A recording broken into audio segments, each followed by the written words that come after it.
Yeah, you can't see it, but I've got like a big ass light shining on me. So that can be fun. I'll leave that loose because that panel slots in there, so I guess. Alright, so we're going to hook this RGB up. So we've got the ones for the cooler.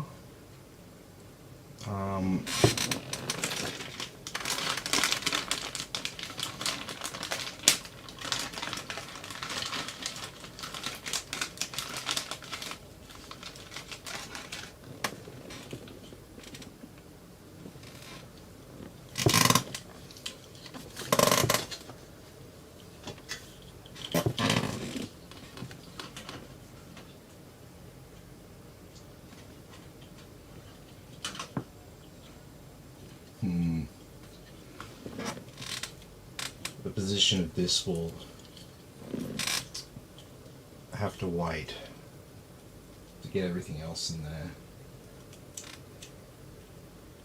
It's just to be difficult, they've got a different RGB ecosystem here, and just because we want to have that fan looking as close to these fans as possible, I've got a third RGB ecosystem there to deal with.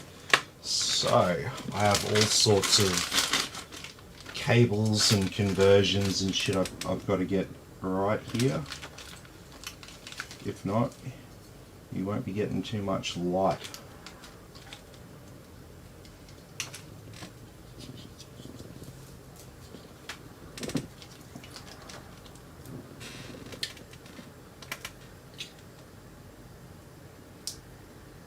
Sweet.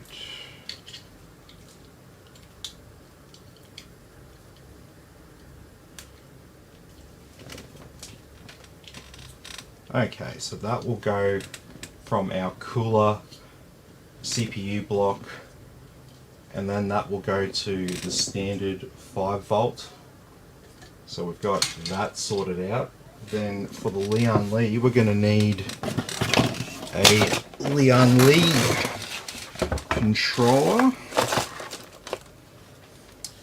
We're going to need, we use an RGB splitter cable here.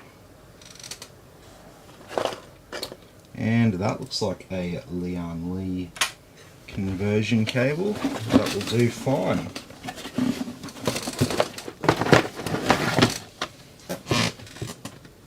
Okay.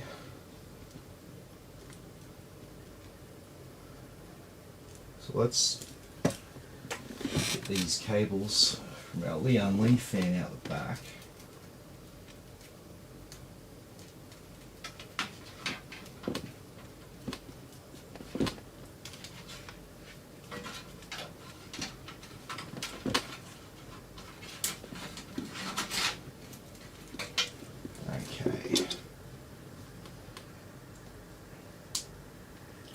There we go. So that's ready to plug in. So basically we go from the RGB header, and then we've got two of these ones with the pins, the same pin header that's on the motherboard. And then we're going to run 1/2 into this and 1/2 into that.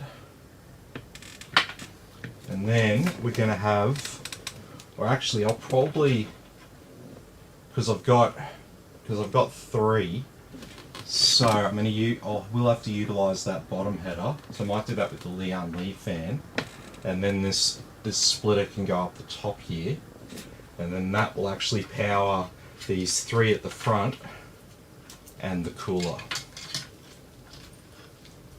So these 2 will plug into there and plug in to there. Alright, so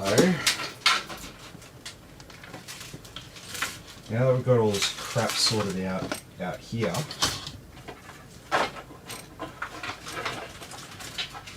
we might get our motherboard in the case.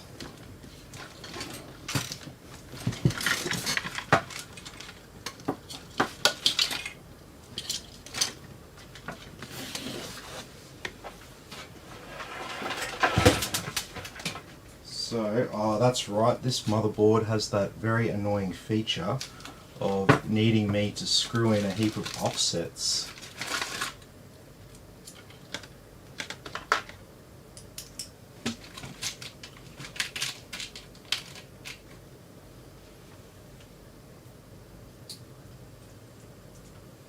I do believe they give you a little screw attachment piece to get these in a little bit easily if you don't have the tool that I've got. What's going on there?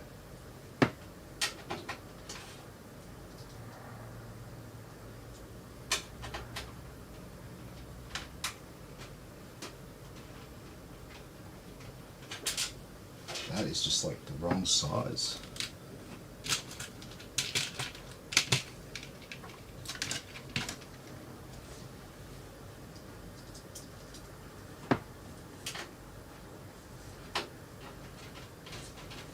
That's better.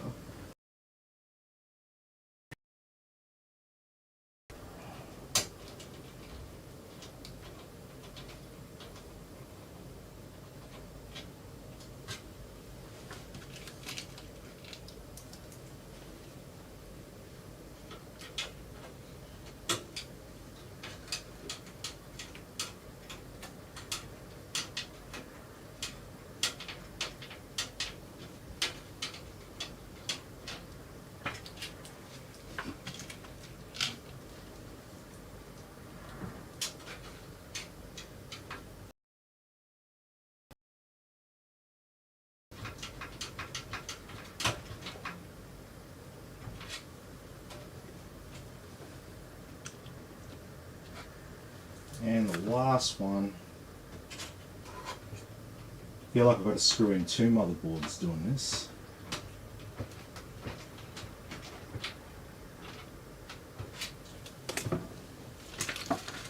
There we go. Alright, let's get this case in.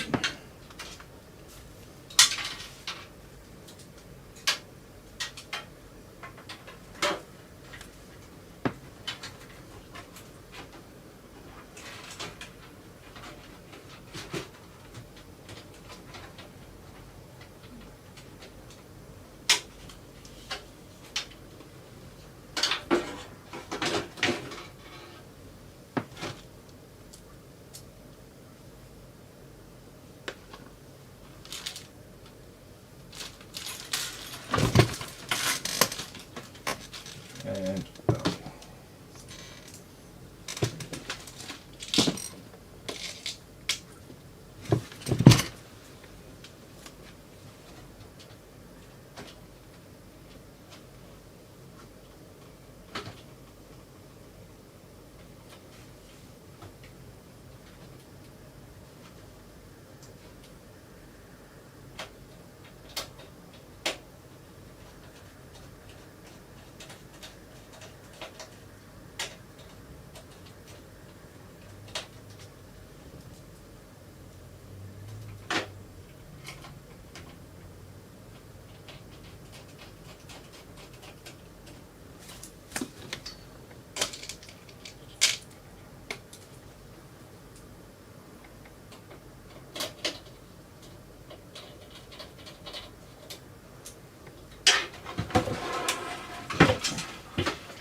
I'll lift it up now so you can actually see the motherboard while I'm doing this.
Sweet.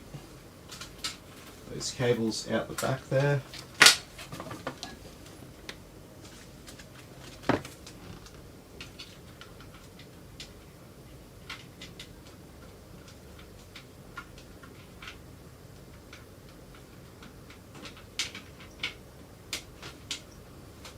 Is that catching? Is it catching on?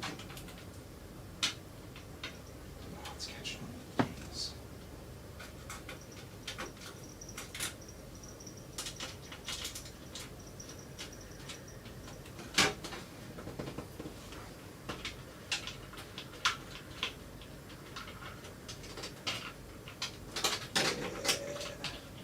I gotcha.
There we go.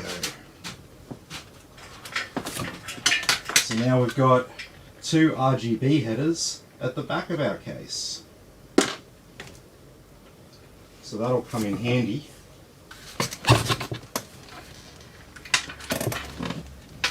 And so now we've got our motherboard in. There's a couple of other cables that I can run down here.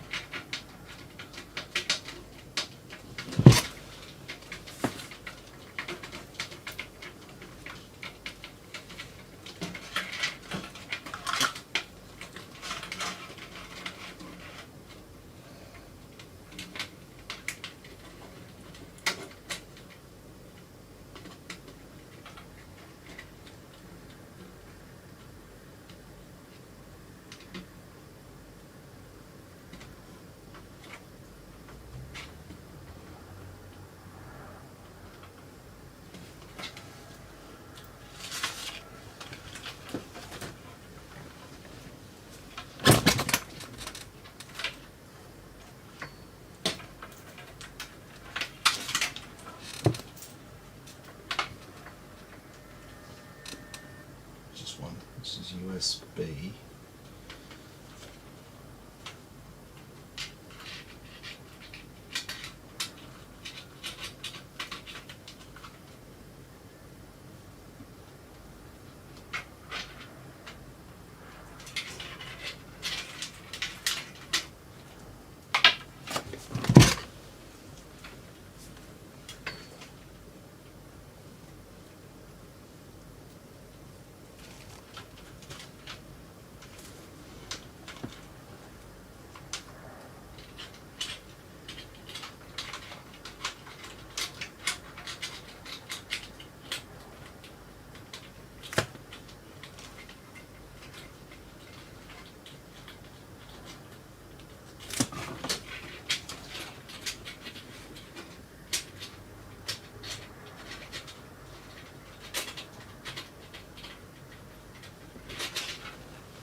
There we go. So then the only other one that's going in down the bottom is our front panel connections.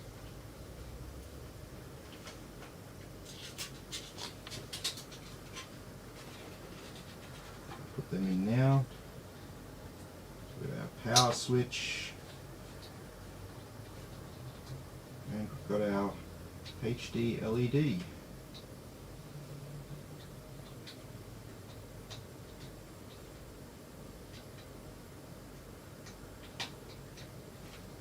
There we go. Okay, so all that stuff on the bottom there is plugged in, so I might go ahead and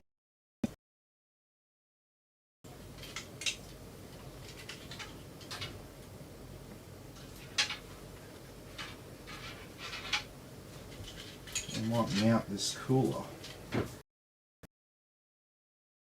I'm about to mount the cooler. Can you hold it?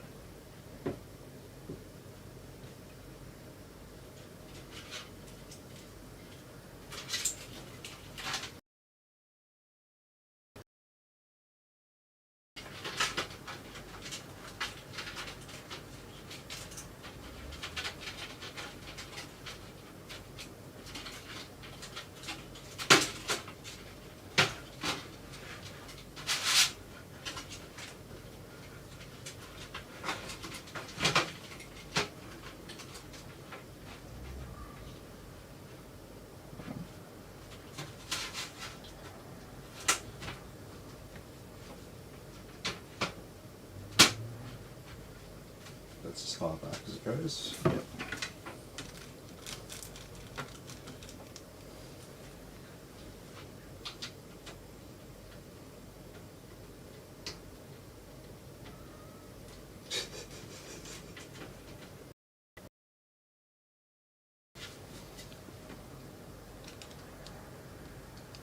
The plight of the cat is inconsequential.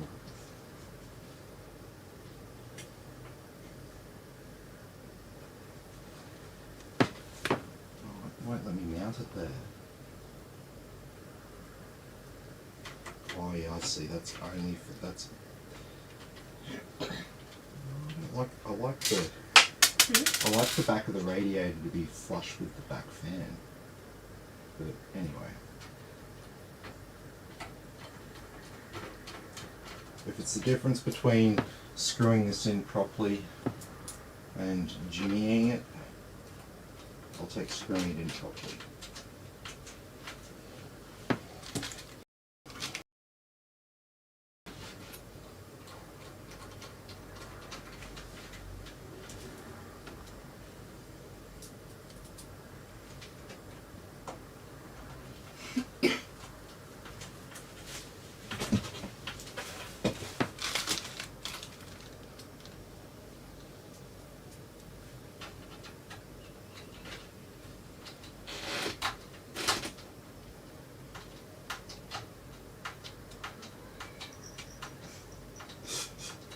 The plight of the cat is inconsequential. That's right, mate. Inconsequential. You know what that means? It means it doesn't matter. I'm a good pet owner, aren't I? They ask for food and I tell them it's not a problem.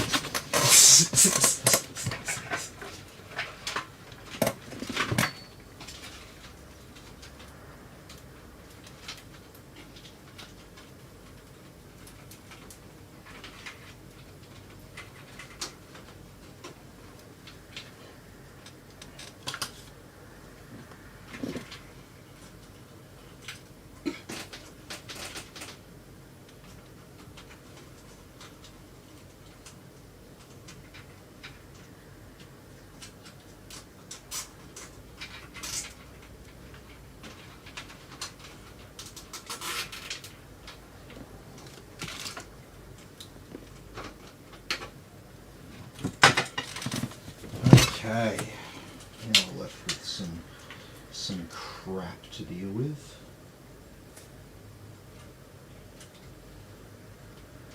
firstly, we've got 3 fans to plug into this fan, not controller, splitter.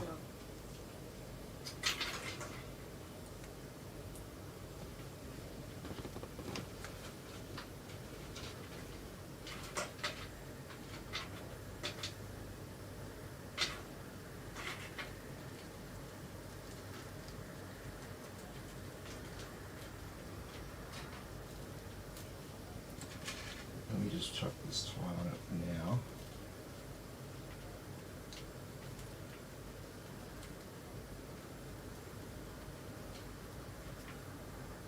I might stash it somewhat different. Just want it to stay together for now.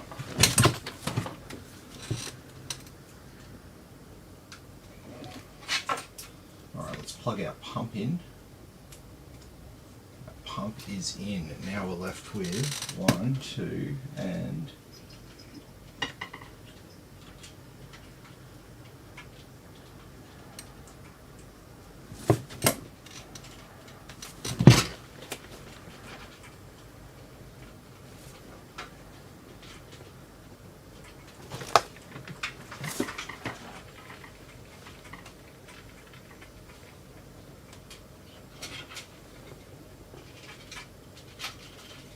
3.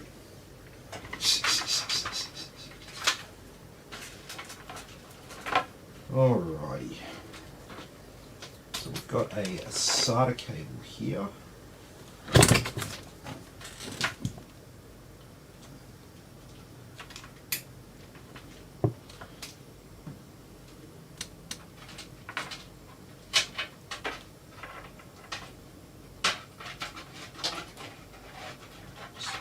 Wrap that around to leave that loose for now.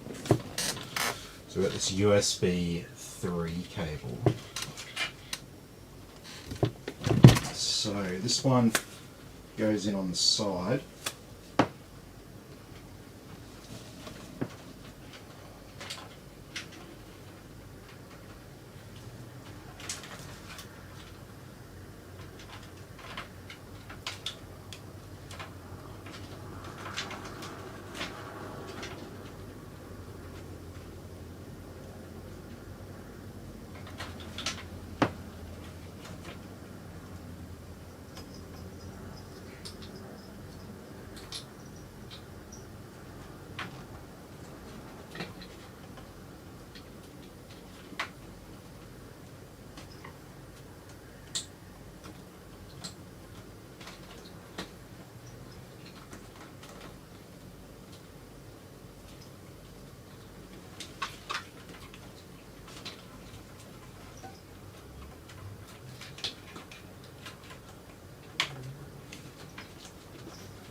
Bent pins. Oh no.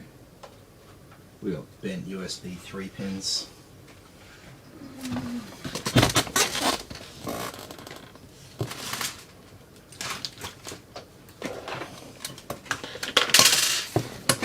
That's always fun.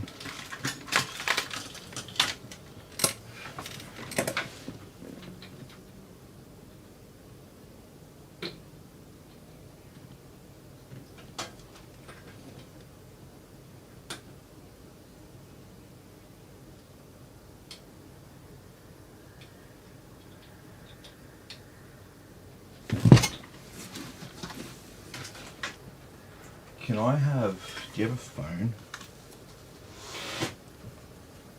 I need a bit of light.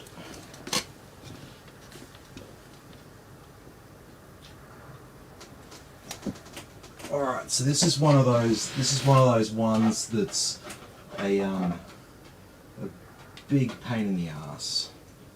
So USB 3 have these really delicate little pins. They're the most delicate pins you'll find on your motherboard.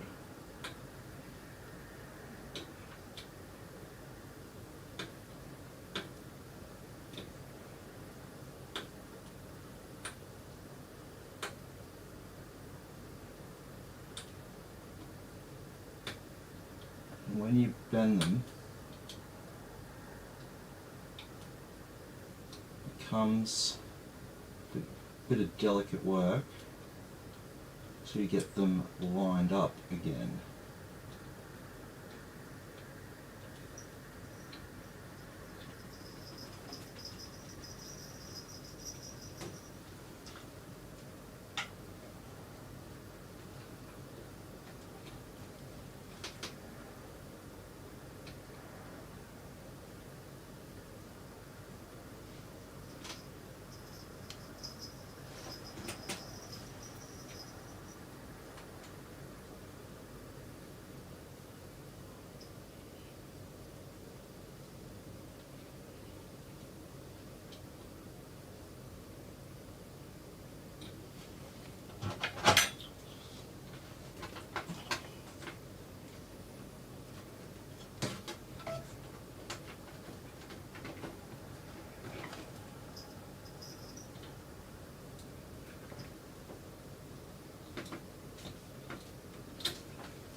I fixed it.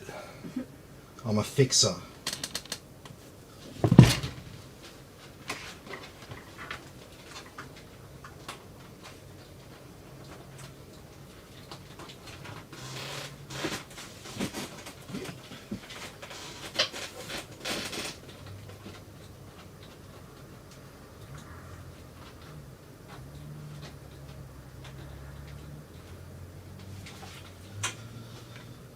Ah, you bastard. Oh well, that's okay, problem solved.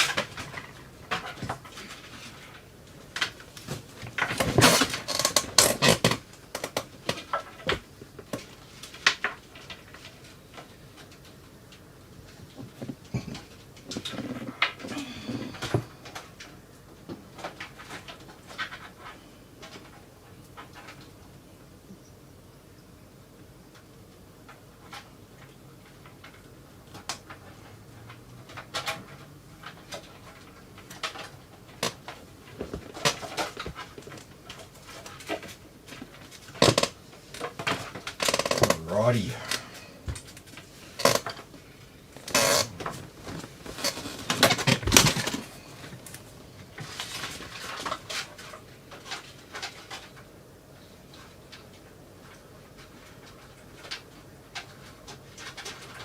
I really should have plugged this one in. It's going to be tight.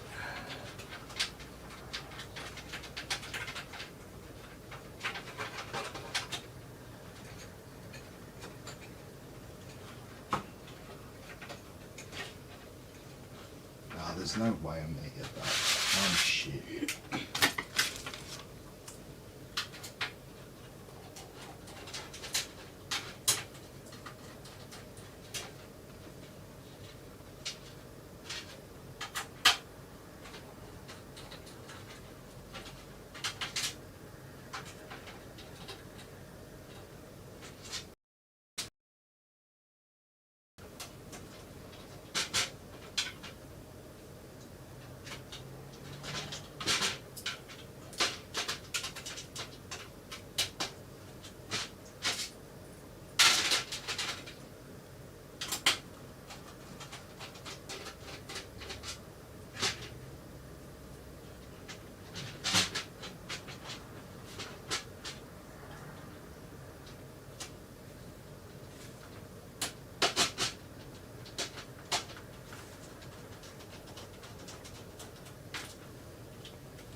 There we go.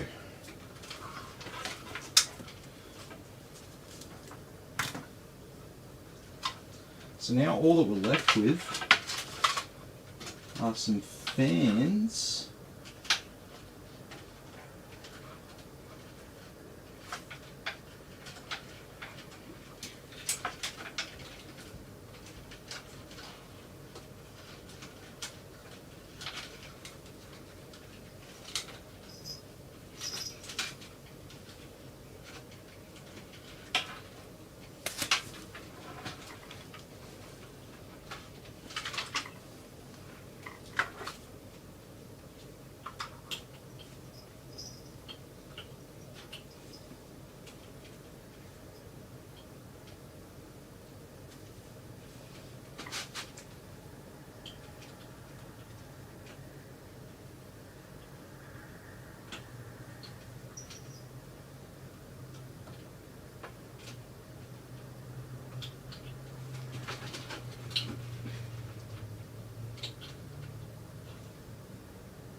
Serious?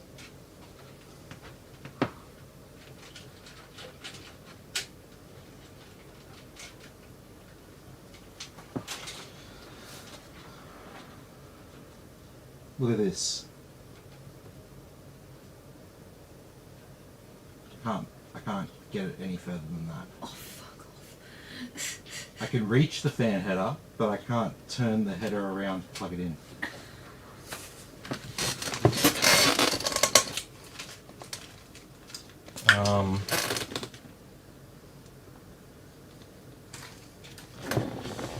What have I got around?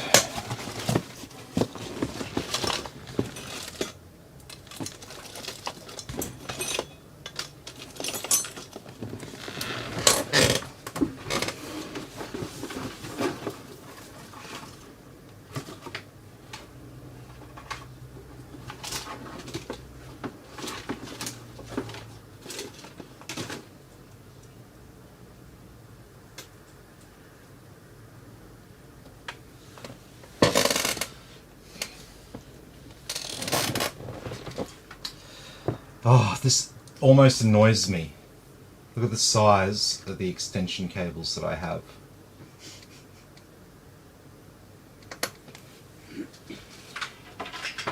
The one 3-pin pulse width modulation fan. One 3-pin.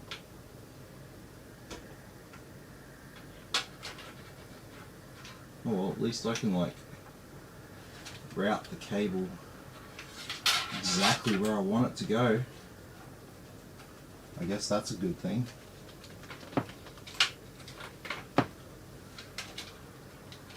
thing that I don't like is all this extra cable. Oh well.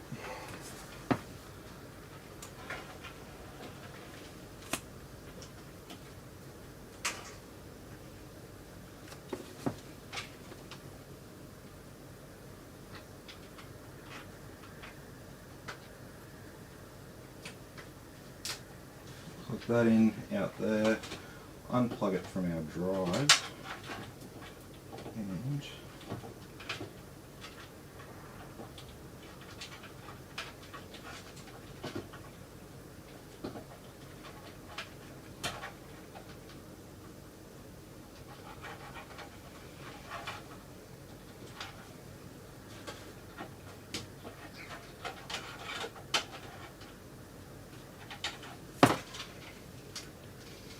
Okay.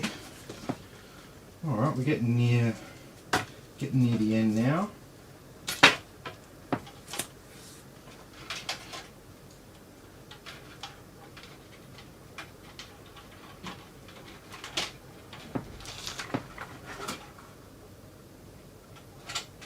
No, we got this.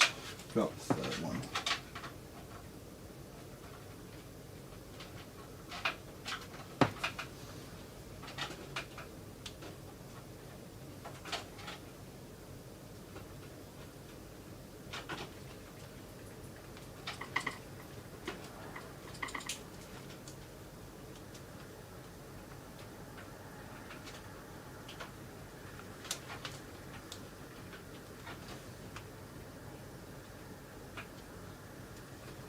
Okay, so now all that we've got left to do is just plug these RGBs in. So it looks like one of these has come unplugged. So plug that back in.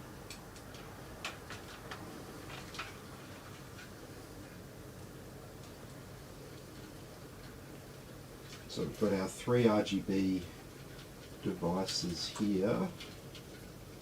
Let's get them untangled.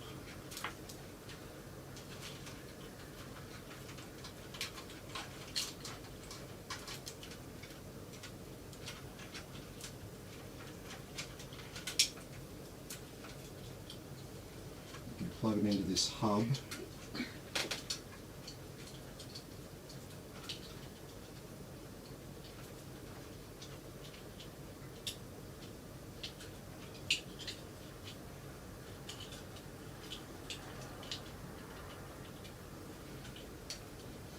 And then we've got our hub and our front fans that we can plug into those 2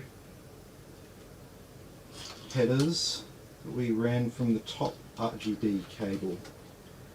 Sorry, the top RGB header I should say. I'm tired. Leave me alone.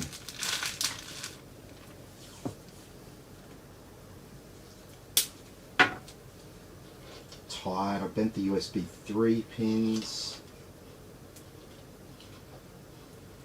Bent the USB 3 pins like an amateur, but then I fixed it like a pro.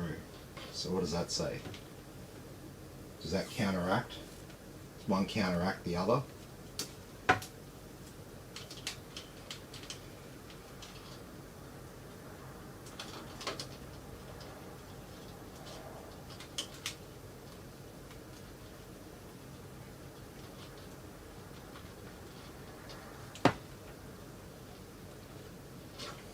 Okay, so we've got all the RGB and everything plugged in. Got all other cables and fans plugged in. So that means it's graphics card time. So we're going to use slots 1 and 2.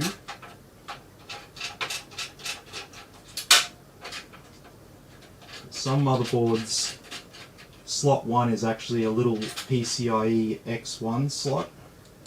So you can put like a Wi-Fi card above your graphics card instead of it getting in the way of the fans below it.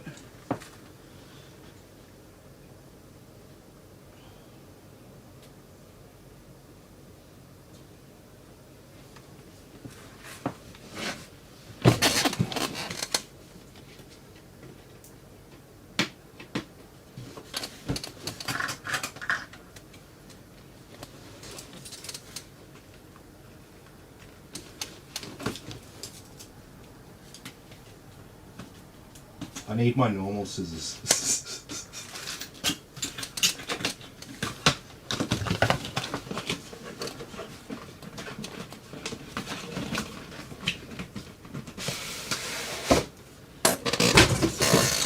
Alrighty.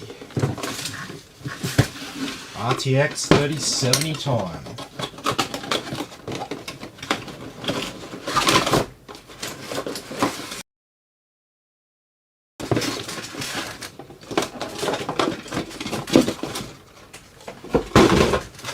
So what you'll also see is it looks very similar to the 2060 that we used last night.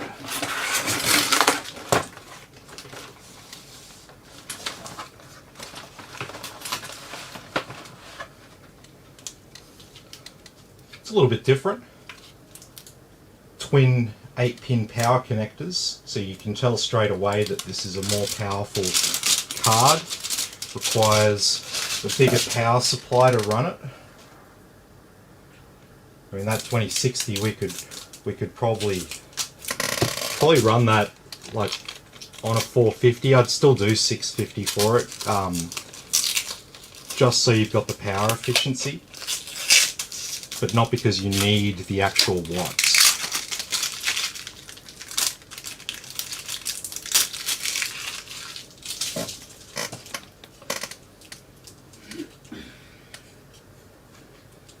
Any more hidden plastic? Some on the fans.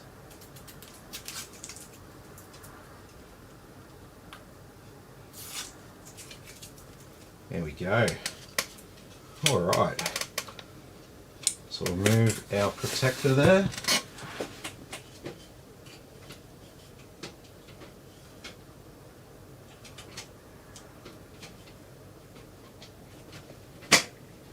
There we go.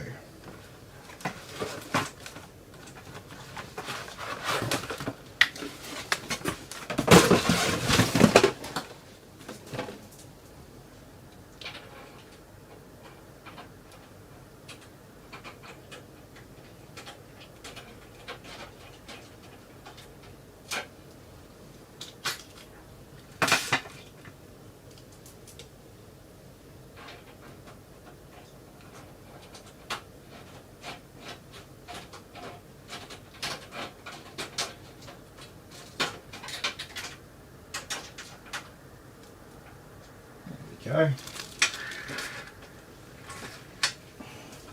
And so now we just got these graphics card power cables, and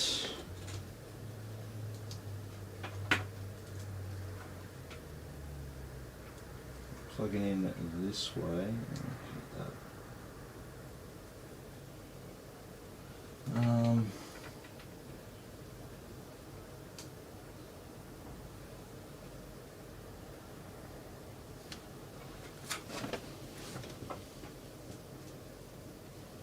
Sort of still want to use that.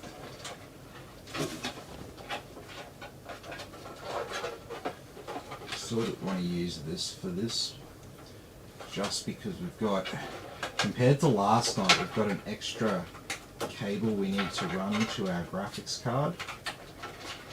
That's just going to make that other bit a little bit hard to. Oh shit! Of course.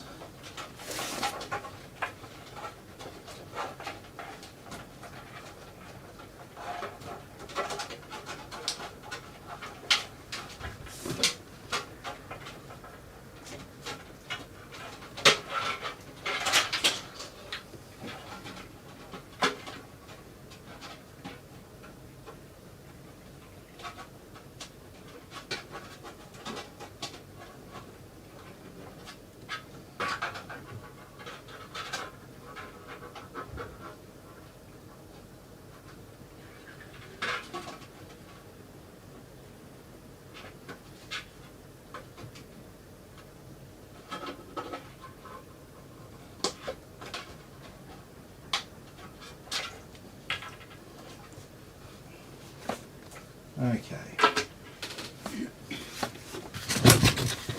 So now I just got these cables to deal with.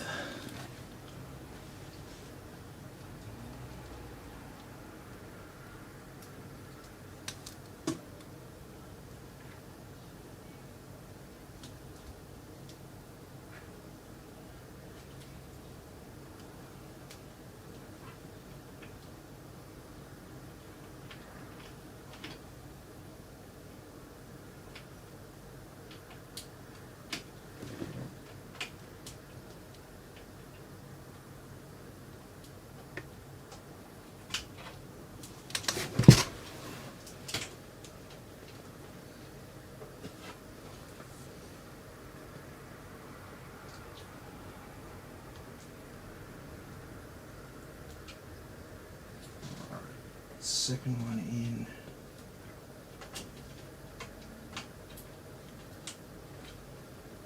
Okay.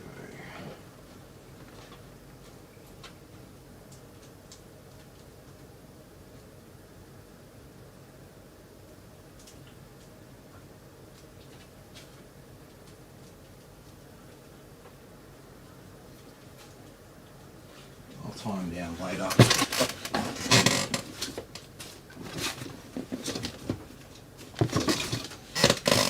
All right.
Alrighty, are we ready to see if this PC works?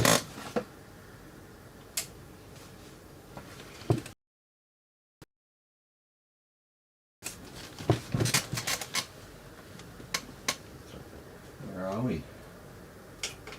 Power on.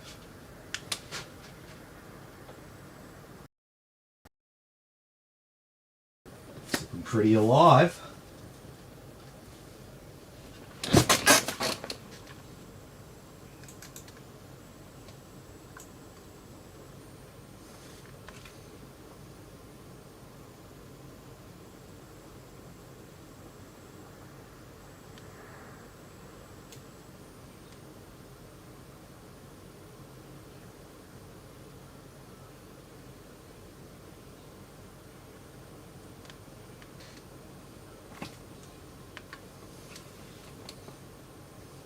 Alrighty,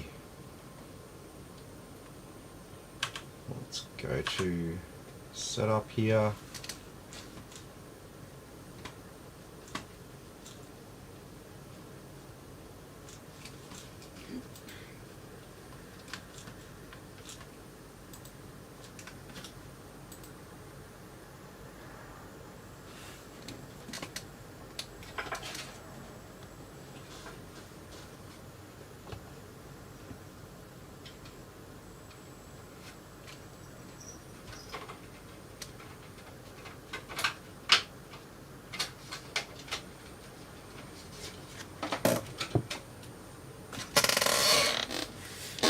Okay, let's get Windows going on. Hey Nick, how you going? Good to have you here, man. So I'm just finishing up this 3070 build.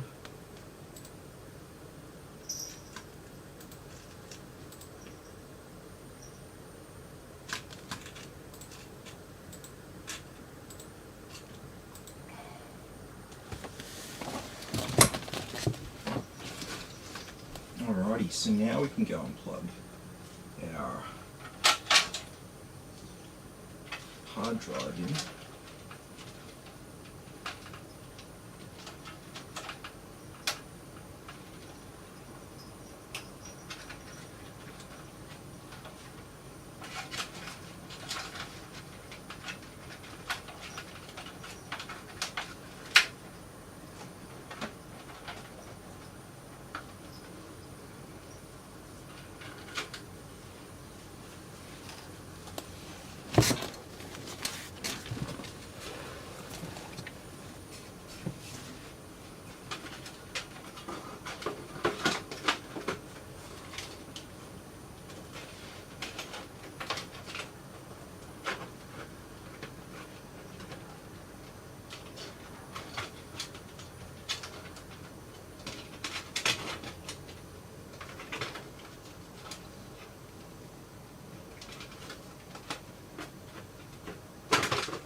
Ow!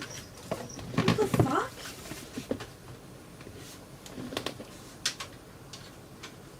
What'd you do that for?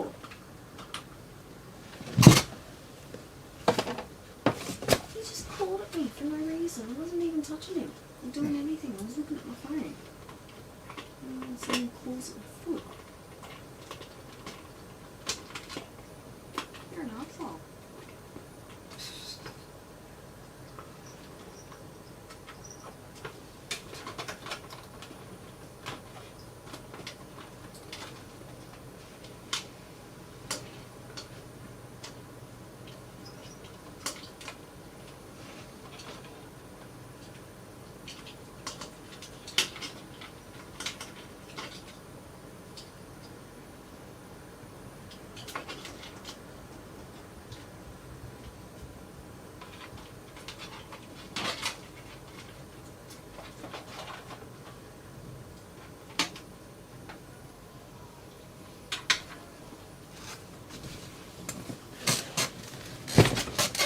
Okay.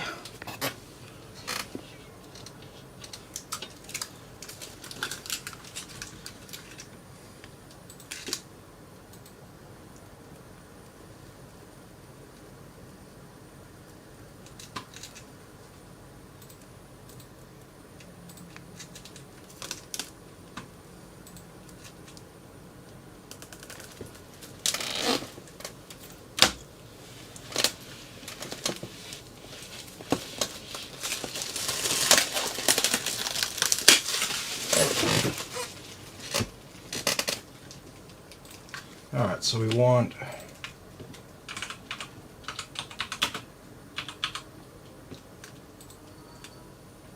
Dragon Center.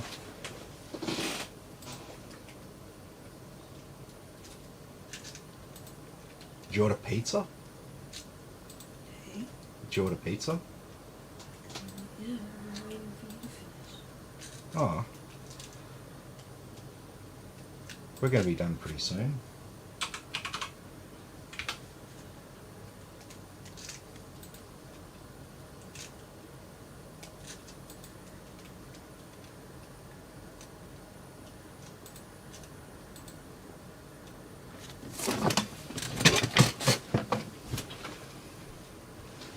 Alright, well that's getting started.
Yeah. Jason says we need pizza. Hell yeah.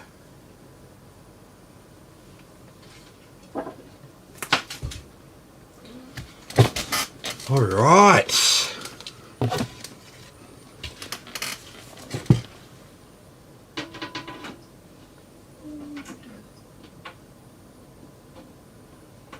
It's very good, babe.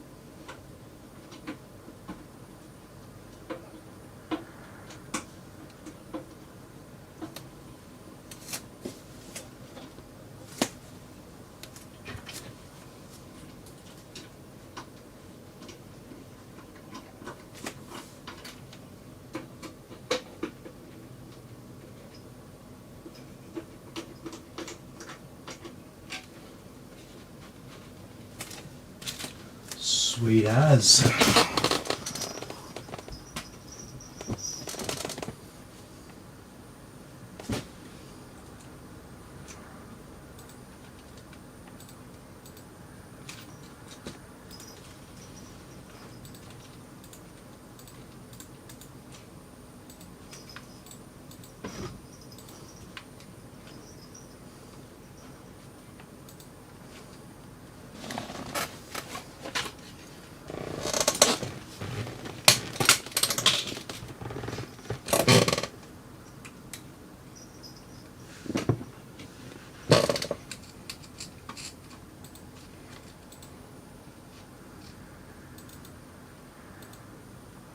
Put down some custom desktop icons here. Keep everything nice and organized. And what have we got here? Yeah, we've got a WD hard drive, so we'll install Acronis WD. So Acronis lets you make clones of your drive. So if you want to migrate things around, and if you've got a Western Digital drive, you can use it for the Western Digital drive for free. But Acronis is a subscription-based software.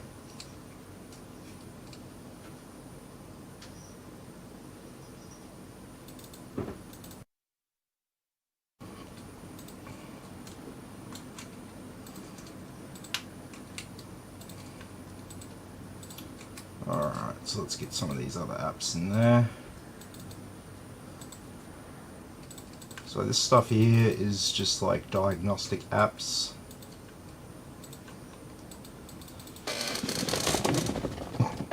They install quickly because they don't take up a lot of room.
No, Jason, you won't need to worry about any of these apps that I'm installing. These apps here, you'll see what they do. They're good just to have there if something goes wrong. Because if you have a problem, I might ask you to open one of these apps and tell me what you're seeing. You know, like this one here, hardware monitor. I'll show you what this is.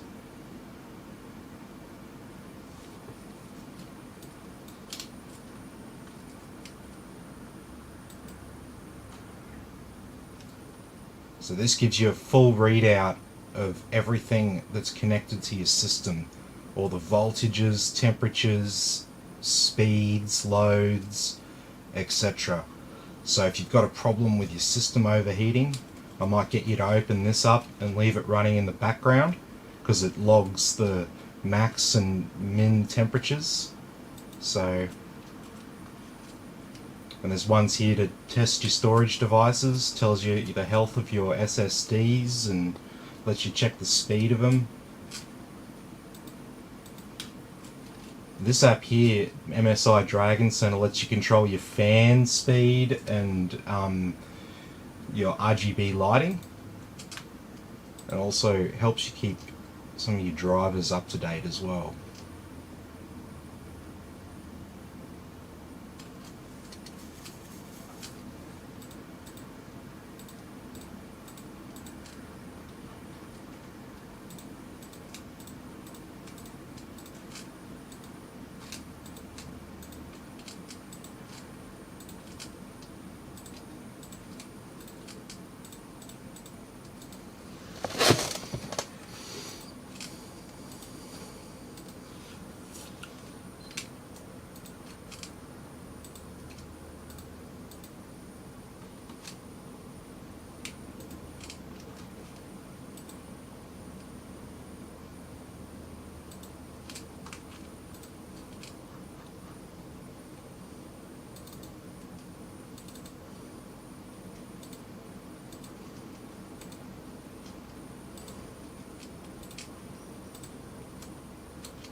Well, that's all gone on. Oh no, I still need my SSD at this stage.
What's up? Oh, just fed the cat. Ah.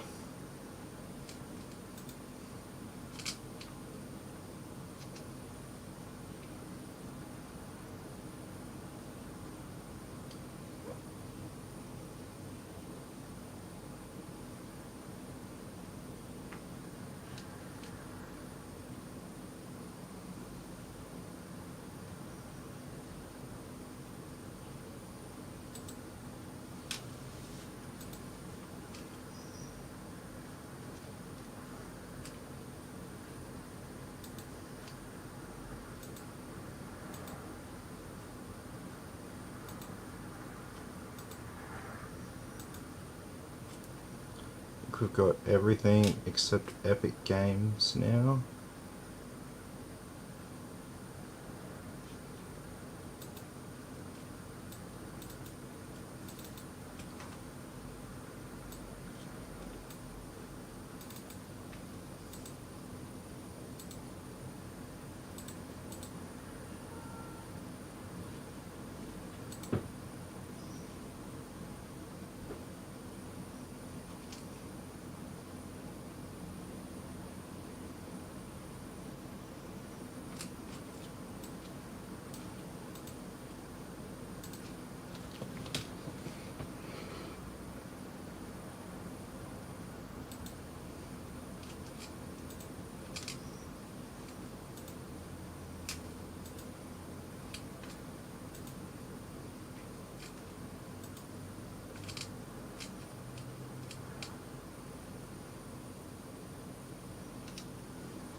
Yeah, because I wanted it to sign out.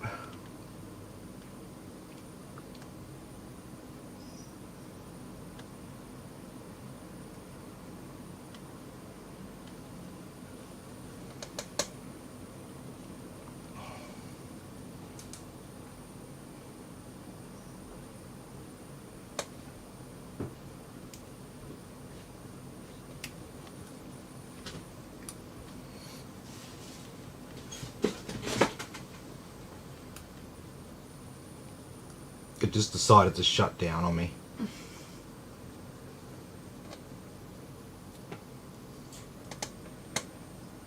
It's like, I don't get what you're doing. Yeah, I know.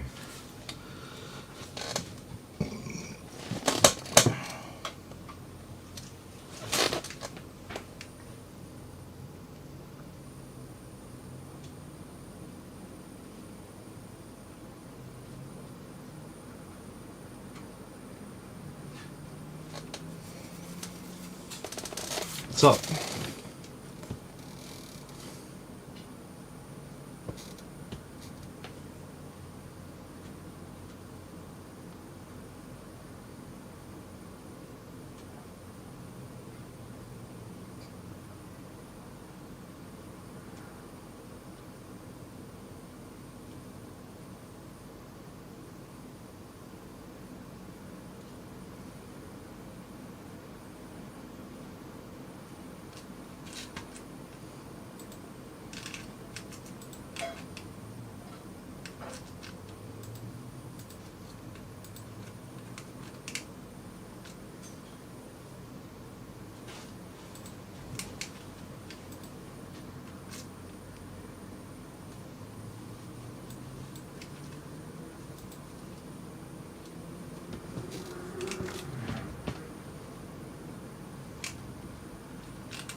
So what fucked up? Origin and BattleNet.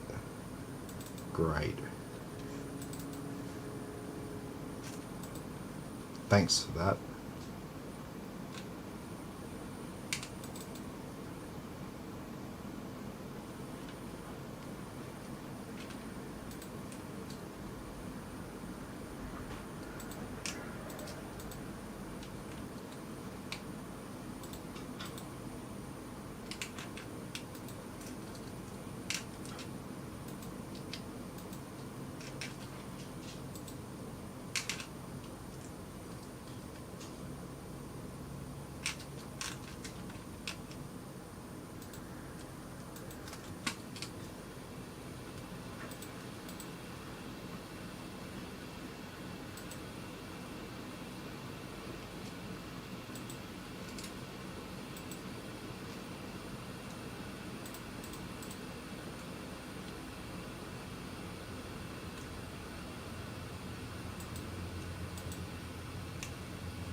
Such slow and shitty internet tonight.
big cat.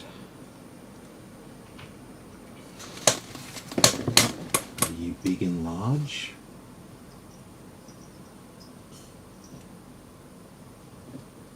You're big, large.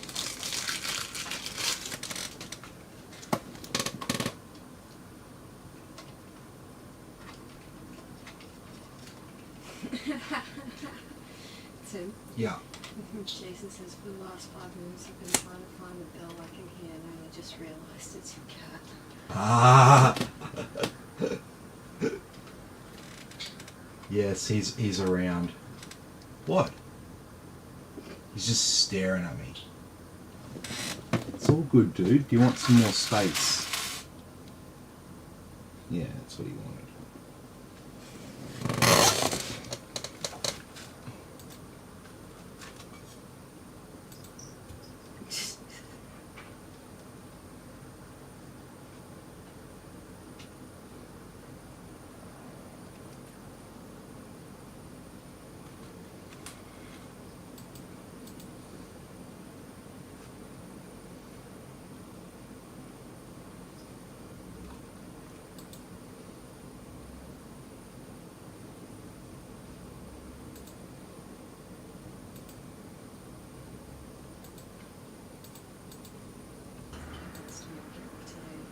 Mm-hmm. I think so.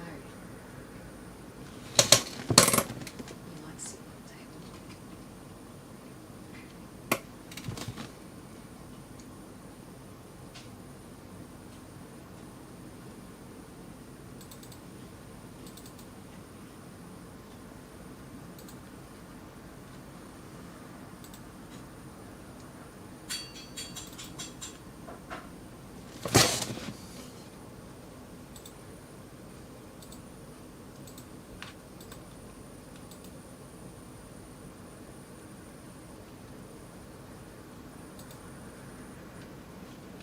Oh, we have the Philips Hue error. The Philips Hue error.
Alright, let's turn off all this annoying stuff that opens up when you start Windows.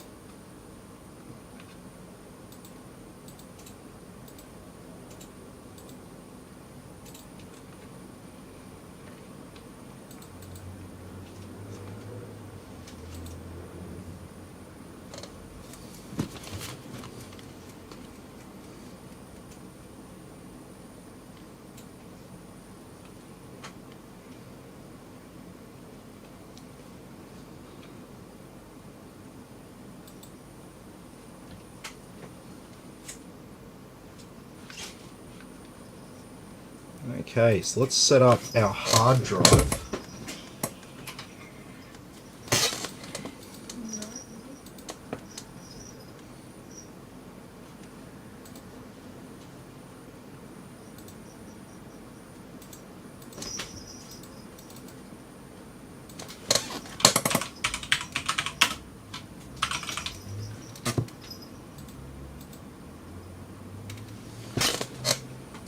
go.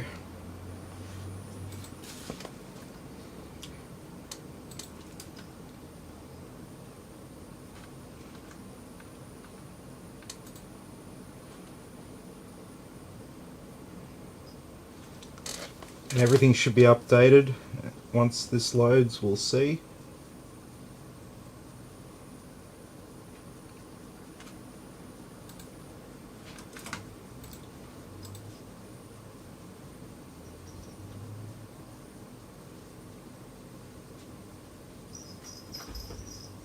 AMD chipset driver, that was what was installing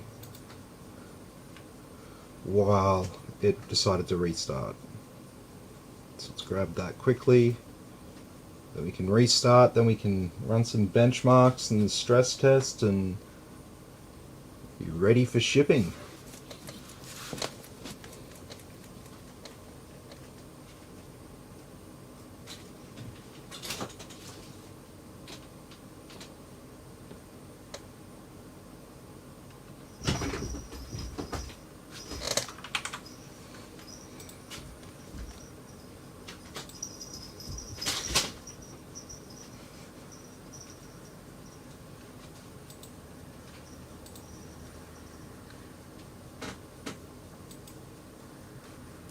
Why aren't you doing anything?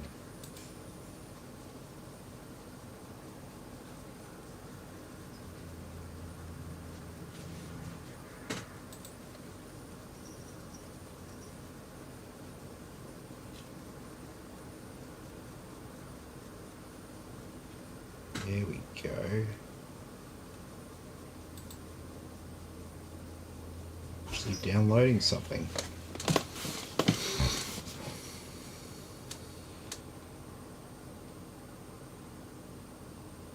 Haha, Rodney's just like, this case looks familiar. Yep. Twins. Kinda.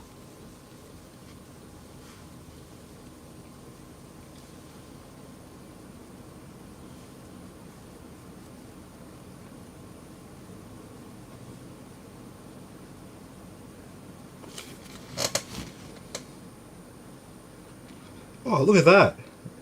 There is something that's not installed, something pretty important. The graphics card driver didn't automatically install.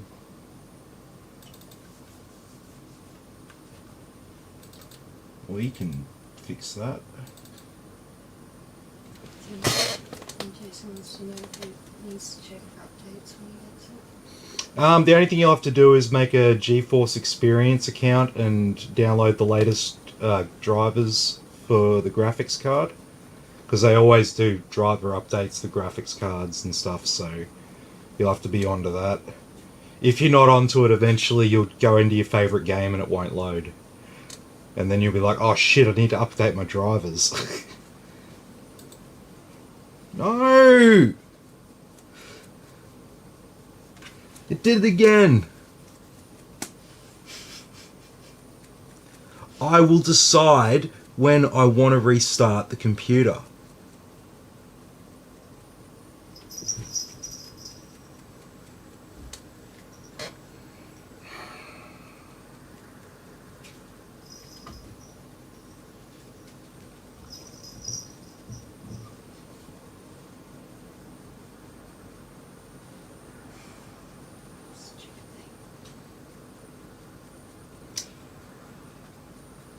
It's very annoying when Windows decides to just...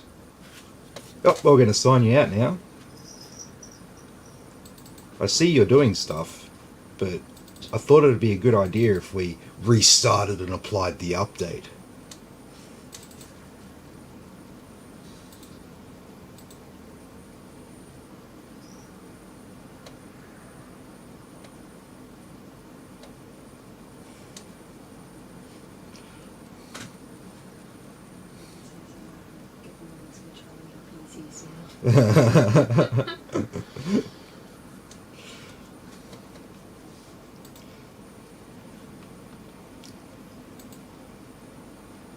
So yeah, this is where we can control our RGB lighting here down at Mystic Light.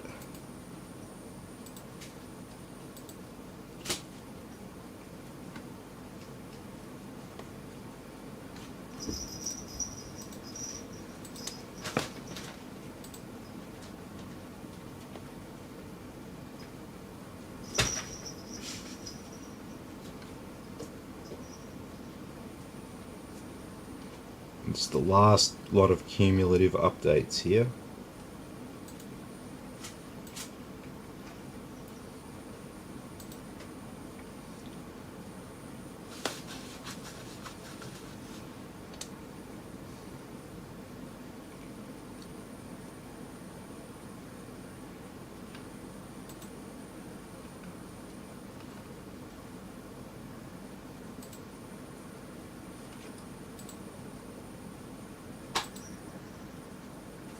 Here's our graphics card driver.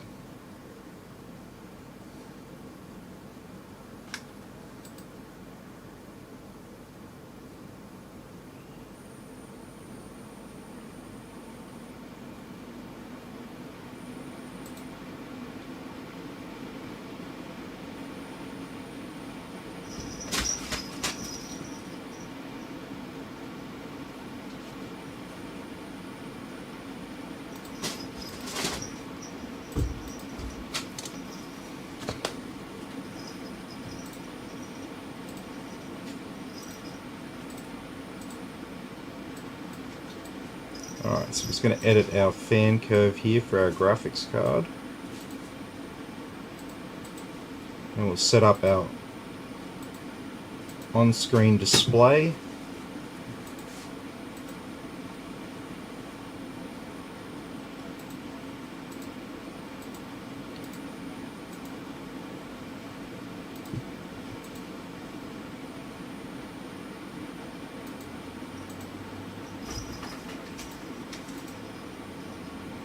What's up?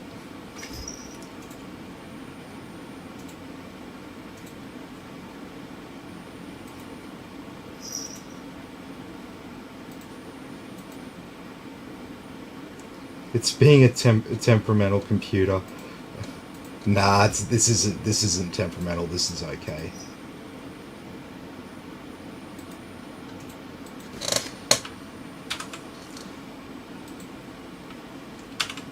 So to turn the overlay on and off, it's Control F11 and Control F12.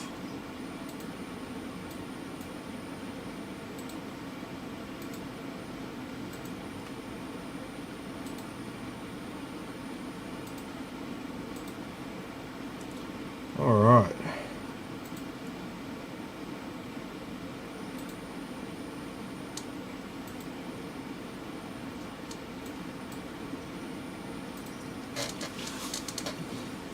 Okay, so now we're actually done. CPU, memory running at 3200, and our RTX 3070. Happy days!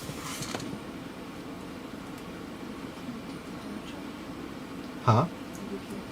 Hard drive's done. Only thing we haven't done is a BIOS update.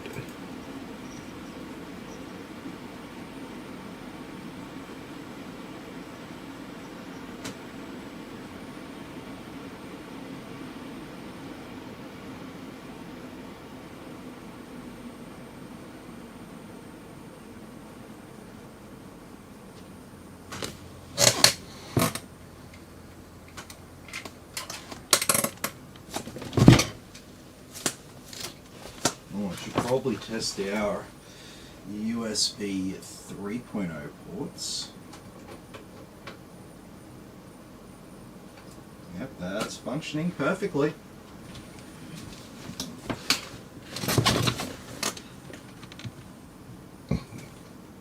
That means I fixed it. That's always good.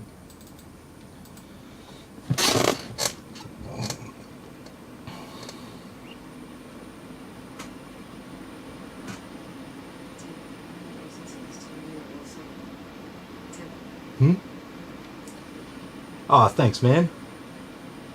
No, it's fine. Alright. So let's make sure this is running as expected. It looks like it is.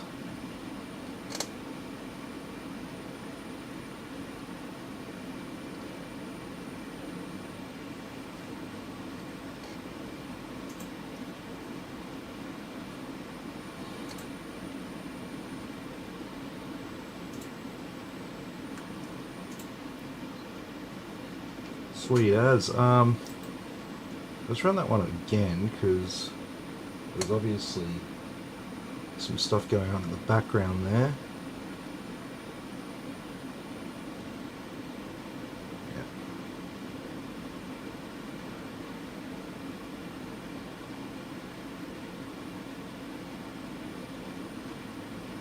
Okay. So why do we install 5600Xs in a lot of gaming systems?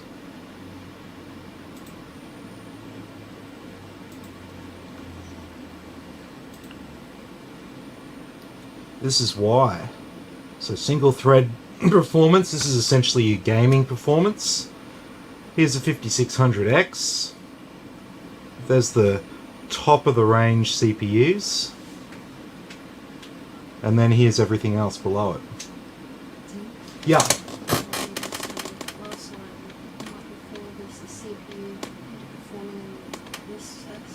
No. No. No, so we did a BIOS update on it. On the other one.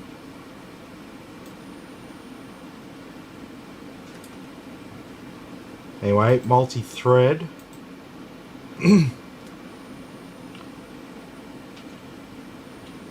So, yeah, at top of the game for multi-core performance there. I want to show you something.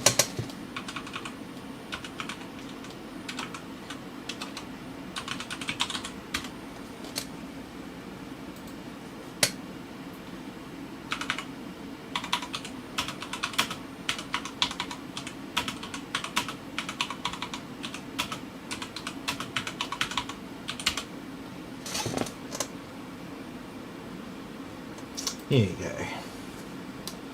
So TechSpot did an excellent summary of how Ryzen 5000 CPUs scale with NVIDIA 30 series graphics cards. And so I'm not going to go into all of the detail here, but I'm just going to show you a few things. Okay, so here's the benchmark results for Cyberpunk. So we got 3090, and then we've got all the Ryzen 5000 CPUs. So didn't make any difference what one we picked. It was the same result linked to the graphics card. And again, and a couple of Radeon cards there as well. That's just one game. They've done this across the board, title after title. And so sometimes, so 1080p, 1440p medium quality. We're seeing a very, very small difference in frame rate there. Only with the 3090 though. The other one, like a 3070, got consistent scores across the board no matter what CPU it's paired with. We're still looking at Cyberpunk here. We can move on. It's not all Cyberpunk, so this is Rainbow Six Siege. An older game, but as you can see, doesn't matter what Ryzen 5000 CPU you put with it, your graphics card is the thing that's fundamentally determining your gaming performance. All these Ryzen 5000 CPUs are excellent, basically, when it comes to gaming. So you can go through here. Look, I mean, look how far down. We're not even. Wait till you can see the cursor.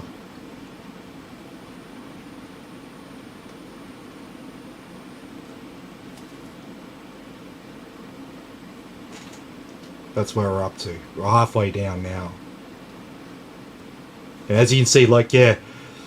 So Shadow of the Tomb Raider, 1440p medium settings. Like, you're running it at 131. Does it really matter that the 5950X is getting 141? Is that really a big deal? When you're at 1440p in Shadow of the Tomb Raider and you're getting 131 frames a second, does adding that extra 10 frames get you anything? Nah, not at all. Not in a game like this, not at that resolution. It's basically pointless.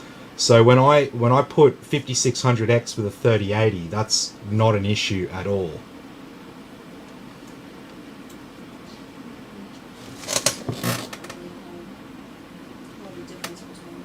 No, not for gaming. For other workloads, yeah, because what you're paying for with Ryzen 5000 is you're paying for the cores.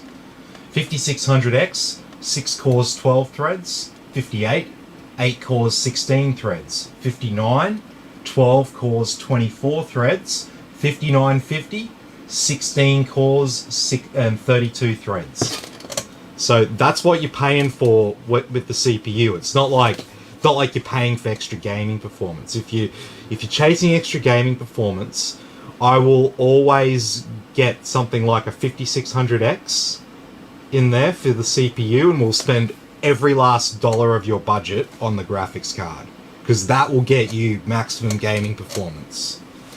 We would spend maximum dollars on the graphics card before we bothered, maxing out our budget on like a 5950X sort of thing. Unless you're like, oh, but I do video editing and stuff that can make use of 16 cores and 32 threads. Then it's like, oh, well, sweet as. If you're going to use 16 cores and 32 threads, sweet. 5950X is a killer CPU. Is the RTX 3090 the dearest card? Yeah. So the 3090 is more expensive because it's not exclusively aimed at gamers. So a cool rig that I saw recently built was by Scorptech down in Melbourne, and they built a rig for it was a major university down there. I think it was Monash University's drug research department, and they built a computer that it's got 4 RTX 3090s in the one computer. And this PC, it's not for gaming, it's not for anything like that. This PC is running simulations to find Alzheimer's drugs. So that's all it's going to do for the next 3 years. It's just going to sit there and use the power of those 4 3090s for a serious professional application. And that is why 3090 is more expensive than everything else by a decent amount. Because NVIDIA knows that professionals are going to utilize that. And professionals will pay professional dollars for that product.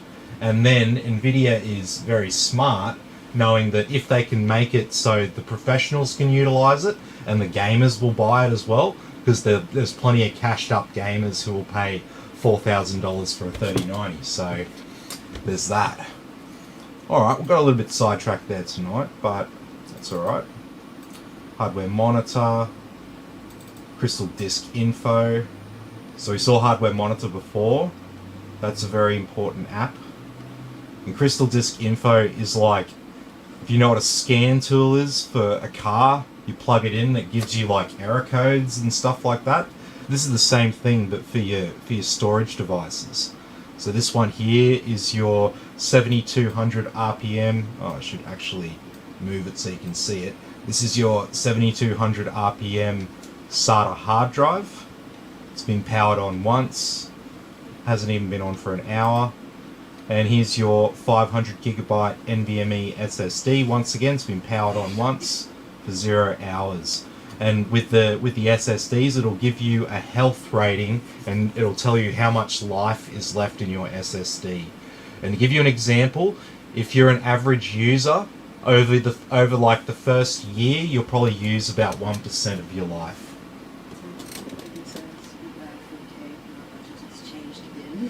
Well, 4K. Yeah. Well, that's like there are some cheaper ones. There are some cheaper cards out there.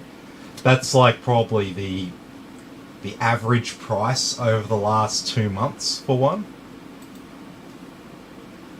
And Crystal Disk Mark, this lets us check the speed of our storage devices. So we had the same stuff in here as last night, so you could look at those numbers and get the same info. So what we'll do now is we'll have a look at some game benchmarks. So because I don't want to go to the effort of installing actual games. I just install these 3 benchmark apps, and oh, what am I doing? We don't do that. We just run this one at the out of the box settings, because I run them on the same settings every night so people can make comparisons between one PC that I build and the next one. And running the same 3 benchmarks on all computers provides a level of consistency, so you can see the difference in performance between all those cards pretty clearly. Because if we looked at different benchmarks in different games, different cards, you know, things would perform sort of differently. But if we look at the same 3 every night, you know, it leads to a bit of consistency. So that figure obviously below RAM, that's the frames per second it's currently running at. And this is 1080p high. And this is Directx 11. So if you're a Fortnite player, you might be familiar with Directx 11, Directx 12 and all that. So there's 2 Directx 11 benchmarks, which is this one and Valley, and then we do a Directx 12 one, which is superposition, and we also run that one in 4K to test the 4K gaming performance. So we do like a 1080p high, just like normal, no anti-aliasing, nothing like that, just 1080p high. And then we do like a 1080p ultra with maximum anti-aliasing and stuff. And then we do the 4K one. So I find it's probably like a more realistic couple of benchmarks to look at. There's not really much point. I know a lot of people play in 1440p and stuff like that, but a lot of gamers play at 1080p, so the 1080p ones are very relevant. And then these days, people are getting more 4K monitors and stuff like that, so it's becoming either 1080p or 4K that a lot of people are playing on. So it's either you're playing like first-person shooter games, and you're playing at 1080p and you're trying to get maximum frame rate. You want your monitor running at whatever it's rated for, pretty much consistently.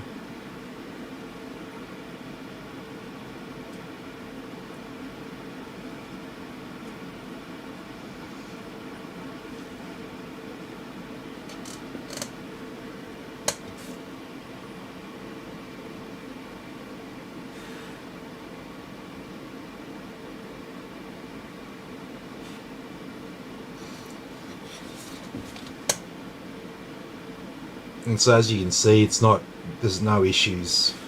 The 3070 gets you ridiculous frame rates.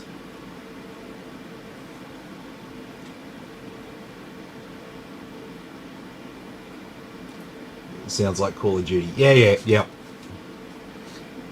Same sort of thing, man. Like you'll likely be running Call of Duty at 1080p. Even if you have a 1440p monitor. So I mean you can even do 900 or 720p if you wanted to really maximize your frame rate, but there becomes a point where it becomes a little bit pointless, if you know what I mean.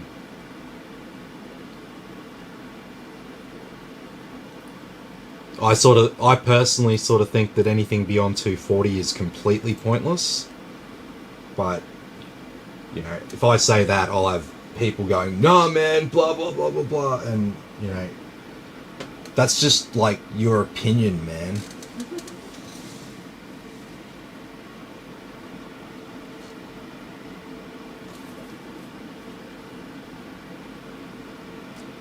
Yeah, no, well, there would be a very, very small number of humans whose eyes were sensitive enough to notice the difference between 240 frames a second and 360 frames per second. I'm not denying that that person probably exists, but, like, they are a genetic anomaly. They are that 0.00001% of the population. You know? In fact, most of the people with that particular mutation might not even be gamers and might not even realize that they could be utilizing it for gaming. Like that's sort of how rare it is. Oh yeah. There always is, but I mean, I recommend if someone's a really serious gamer and like I say to them, so are you like a high ranked player? Do you always win competitions and stuff like that? And if they go, yeah, I do, and I'm trying to get the absolute best I can, I'll go, yeah, man, go to 240, absolutely, blah blah blah blah blah. But ordinary gamers, man, if you get 144 to 165 hertz, I guarantee you will not be able to tell the difference between that and 240 because your eyes are just not that good. Alright, so let's run the second one. Ultra settings, max anti-aliasing.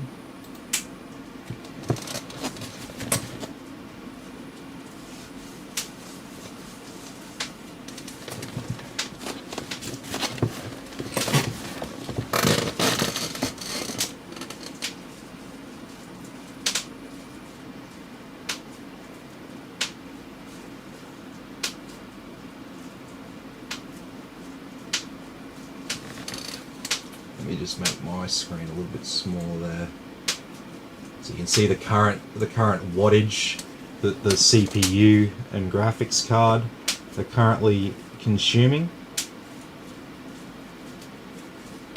So as you can see, our power supply here, it doesn't have to do a great deal of work.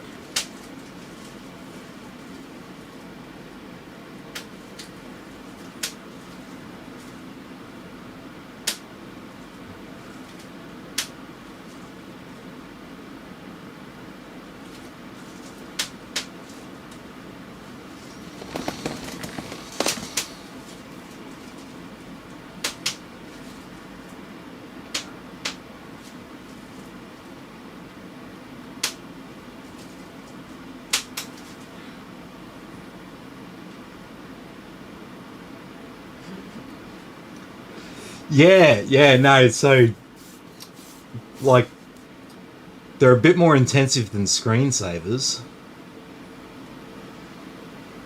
Because what these kind of do, it's just because we're running it intensively for, like, the first time. Smelling electronics. Yep.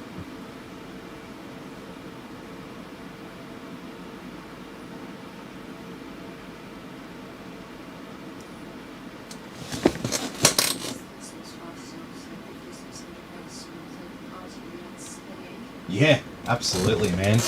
Yeah, if you don't need the extra cores, you just want a gaming rig, sweet. If you're gonna stream or something like that, sometimes it's good to go a little bit heavier on the CPU, just so you don't get any performance impact while you're trying to run a stream at the same time. So for those sort of people, I might recommend an 8-core, or even just go the 5900, because you can pick that up for a decent price these days. So sometimes I'll recommend that, but 5950X, I don't recommend that for people who don't have like don't have some sort of a workload to actually make use of 16 cores and 32 threads. Because why would I sell someone a CPU that costs nearly 4 times as much as a 5600X when it's basically going to be the same thing for gaming? Makes sense if you can utilize all those cores. 5950X is for, like, you know, someone whose job's video editing during the day and stuff like that, and they game at night and they want a all-in-one computer that does everything, so they can work hard and play hard all on the one rig. That's kind of who 3090's for. So we'll do the 4K one here. So if you got a 4K monitor and stuff, if you're playing games like Red Dead Redemption 2, Cyberpunk, Shadow of the Tomb Raider, even like even like GTA story mode and any of those role-playing type games, you want to run it at 4K. Because you've got the card for it, so 3070 is more than capable of 4K gaming. You're talking 90 to 100 frames a second.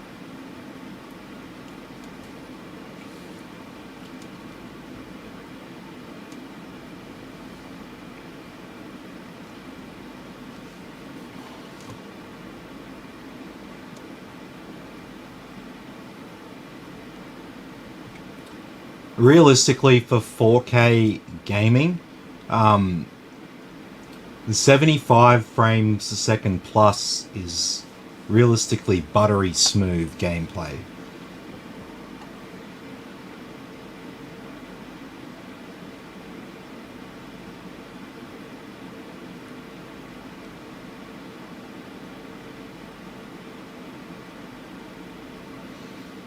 I mean, can you see individual frames here? Are your eyes noticing the individual frames, or does it just look like you're watching a movie?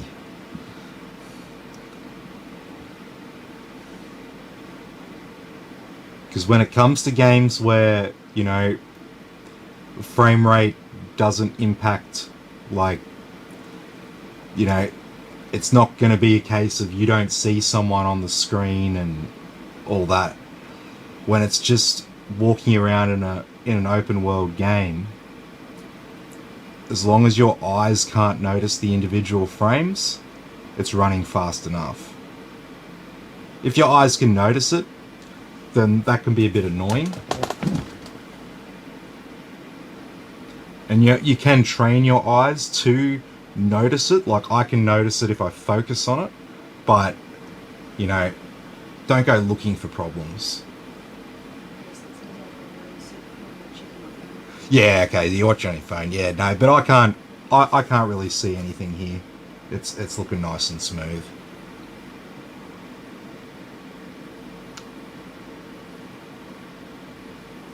The minimum it's gotten to is 71, and the maximum it's gotten to is 103.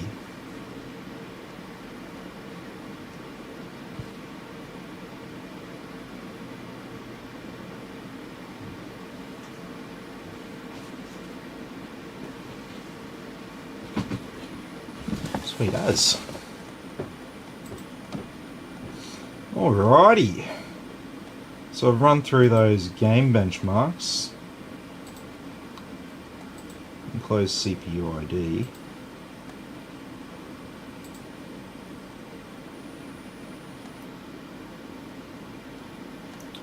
Alright, so this is the last part of the night. We're essentially all done. So this is where I do the stress test on it, where I let it run for an extended period under load, and I record the temperatures. So let's just have a look through here quickly. Can I make this bigger? No, I don't think I can. I can't make it bigger, but if we have a quick look through here, I'll point out what we see. So the CPU didn't get over 65 degrees while we were doing all that. So the temp limit's 95 degrees, so it's well under temp. That 240mm all-in-one liquid cooler is doing its job. No issues there. Graphics card up to 67 degrees, that's fine. 80 degrees on the hotspot, that's fine as well. 83 degrees is the sort of the red line there. Yep, that's fine. And so this one here is just another type of graphic simulation. So all these little strands are little points that it's got to calculate. And it's just rendering this object and moving the object down a 3D corridor. So that's just going to put the graphics card to work. So I'm going to move this screen down here like that. And this one here, I'll show you this. So this is to stress the CPU.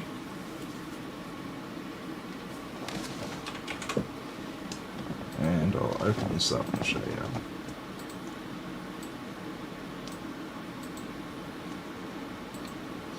Okay, so our CPU over here, we've got these 12 blue boxes. There's also 12 blue boxes over here in Task Manager. So this is showing our 6 cores and 12 threads. Now I've put all 6 cores and 12 threads to work here in Cinebench, and it's even showing you the nice blue boxes there as it goes around the screen. And we can see there all of our cores and threads are being utilized 100%, calculating this image that we see here.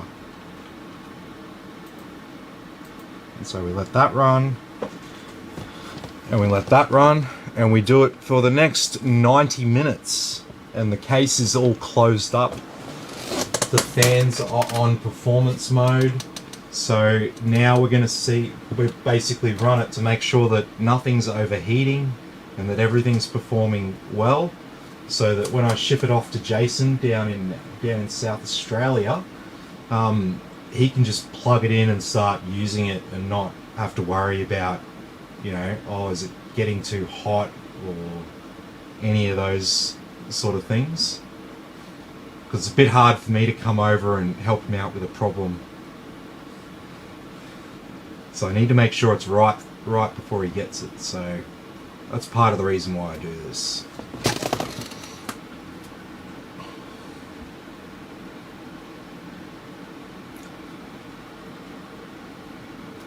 But yes, that is it.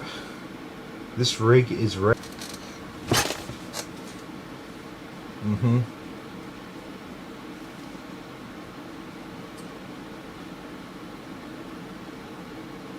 Yeah, no, that's fine, man. So that's what I do with PCs. Like, there's a lot of places that just sort of assemble them and ship them out to the customer with a cloned Windows install. Good luck. Have fun with it.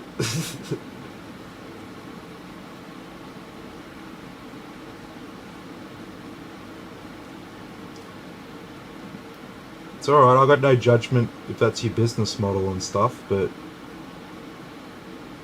I just do things a little bit different.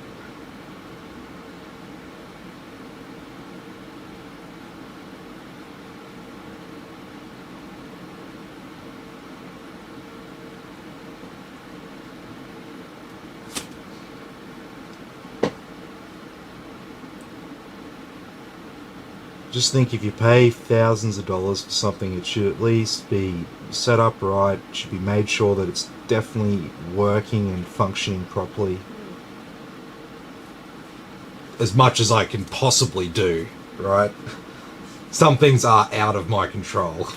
Like when I shipped poor Sean his computer and he turned it on once, downloaded a game, and then was like, oh, I'll just shut it down and I'll go have dinner, and then when I'm done with dinner, I'm gonna come and play this game that I just downloaded.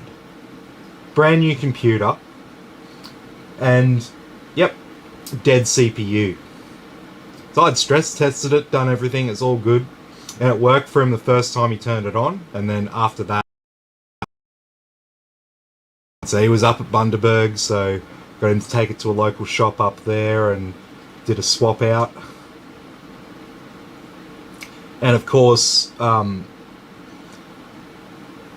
you have a problem like this, it's you essentially get options. It's either a CPU problem or a motherboard problem. Statistically, it's a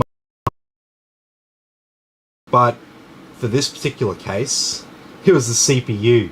And I was chatting to one of the local business owners up there, guy at a PC shop up there, and I was telling him what had happened with this customer and how I'd in the motherboard, and we were having a laugh and we're talking about it. We're like, yeah, so like, you know, statistically, it's got to be the motherboard, right? Yeah, and we're both laughing. We're like, oh, but imagine if it's the CPU. Oh, nah, it won't be the CPU. It won't be the CPU. Ship him a new motherboard, and yeah, it's the fucking CPU.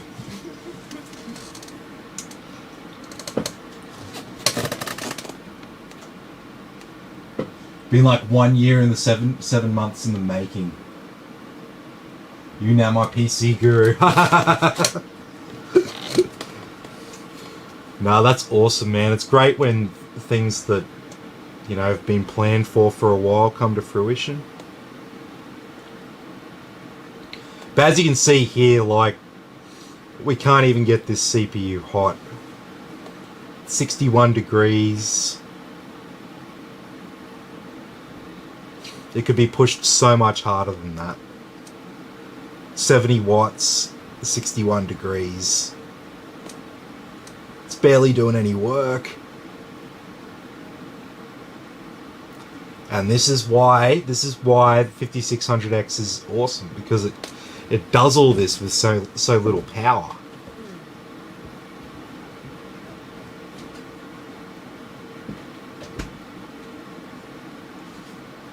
But what's going to be interesting is Intel 12th Gen with their hybrid core architecture, aka Big Little. Oh, I know, right? It's a weird name, but they're just calling it what it is. So like they're gonna have they'll have a 16 core i9 coming out soon. But this 16 core i9 is going to be 16 cores but only 24 threads, not 16 cores 32 threads like the 5950X. You might be thinking, oh well, that sucks, isn't the 5950X still better then? Well, maybe not, because Intel's doing something new with this new generation, and they're putting two different types of cores on the one CPU. So they're gonna have 8 of these Golden Cove cores, as they're calling them, and these are going to be one core, and they're going to have 2 threads, so hyper-threading cores, and then they're going to have 8 Gracemont cores, as they're calling them. These are single-threaded cores.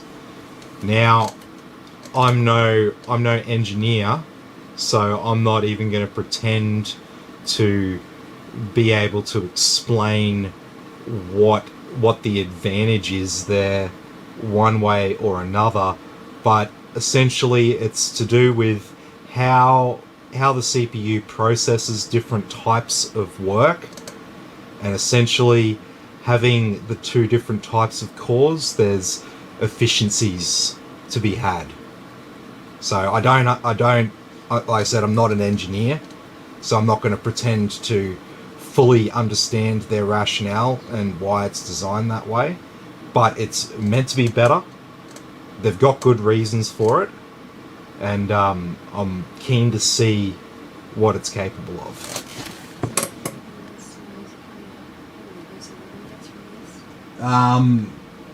So Intel 12th Gen is so far rumored for October, to give you some idea. However, it could get pushed back. Who knows? Like, big publicly listed company, you know, when they make announcements, the stock market does stuff. And when you're in a position where you say stuff and the stock market does stuff, and you're definitely not going to say something that's going to make the stock market do something bad. Like, you know, you're always going to overstate when something's going to come out, so people get excited and investors are excited, right? So I guess we've just got to take it all with a grain of salt until we actually get concrete confirmation that this stuff is here, it's in production, and it's ready for launch.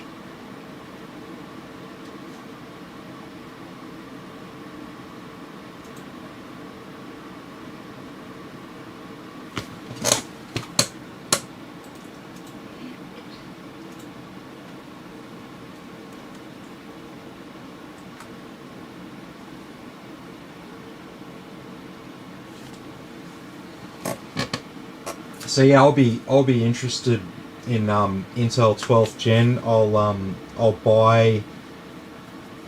I'll get a new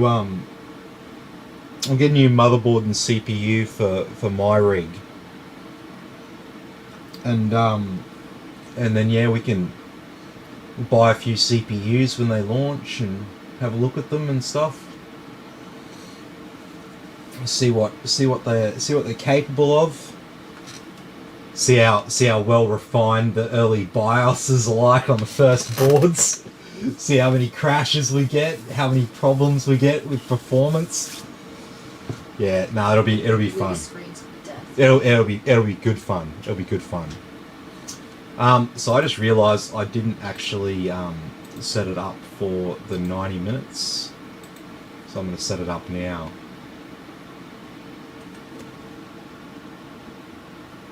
Info stream about it. Yeah. So I did it for Intel 11th Gen.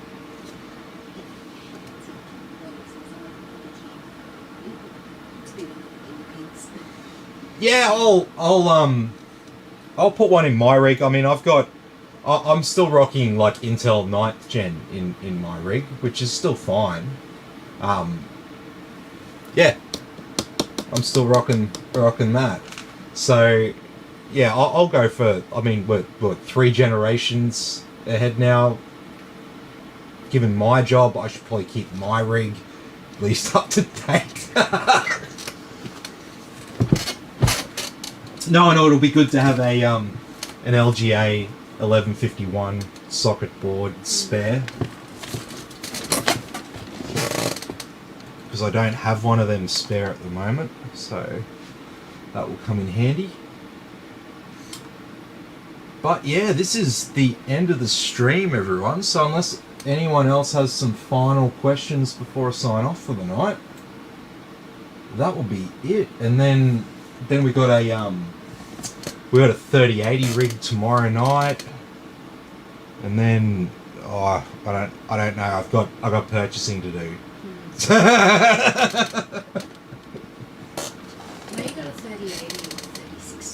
I got a 3080 and 3060 downstairs. That's the ones I got. I got to do more purchasing for other orders. So I've got 2 downstairs, and then there's like at least another 3 that are ready to go. I don't know how many more tonight. Yeah, it's going to be a busy August. It's like my birthday in a couple of days. I don't think I get to have like a birthday.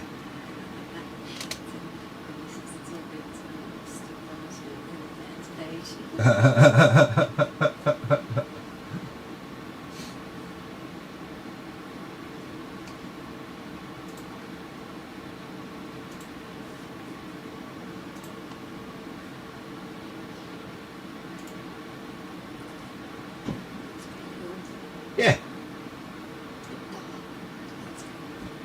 Looks a bit dark. Yeah, I mean, we could add a couple of RGB strips for $20 each, just to give it a bit more sort of ambient light inside the case. If you thought it was like a little bit dark, like I could put one down the bottom there and one at the top, and it would sort of brighten it up a bit if you wanted to do that.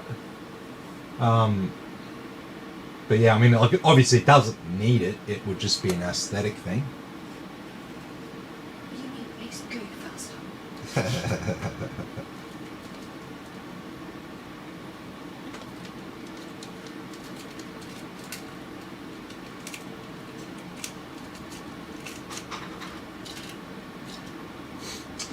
Yeah, quite like this one. This is like the little brother of like the Masterbox TD500 Mesh, which is another nice cooler master case. And really you can't, the cooler, the actual block on the CPU, you can't, the camera doesn't do it justice. It's like 3D.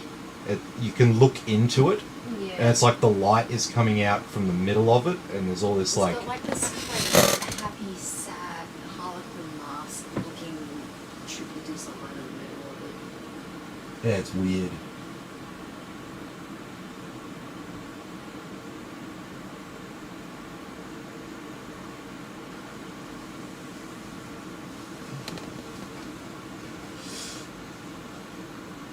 Yeah, Jason's not really fussed. Yeah, nah, I mean, it looks sweet. It looks... offer that sort of stuff to people, because, like, RGB's, like, one of those things where people get their computer and then they're like, oh, but I wish I had this. I wish I had that. I wish I had this. I get referral customers from people in other parts of the country who have sold people like in southeast Queensland of months, and then they're like, oh, I want to add all this RGB to it. And they bring it to me and I just add all this RGB bling to their build and stuff like that, and it's like, yeah, they're like, oh, I didn't think I needed it at the time, but then yeah, I wanted it. So I always offer it. I've always got the stuff here ready to go for builds, so it's easy to put in obviously when I've got it. But yeah. This is all running sweet anyway. How's those temps looking? No change for our graphics card. And CPU, no change to those maximums there either. Motherboard as well, very, very under control. 39 degrees on MOSFET. So 40 degrees on the chipset.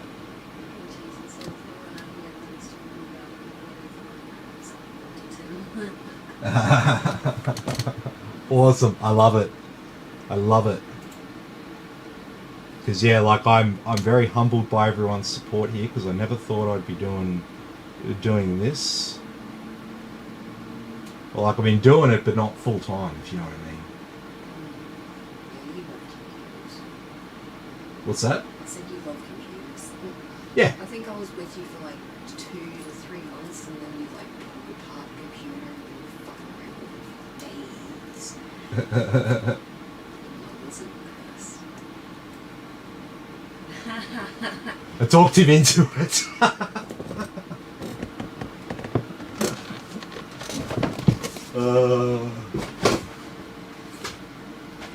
Hey, watch out, they might get one less paid for Oh, you're gonna steal stock from the business. Really? No, don't. For a second then I thought you were serious. I'm like, oh fuck. You're gonna steal stock. Come on! I'm the business. We got no shareholders. We got no corporate policies. You're not gonna be like penalised? No. Like, No, not at all. Okay. Actually, I might actually put these in. I'm gonna put these in tomorrow because we're doing the stress test on it now, and I don't want to open up the what? Yeah. Install cameras.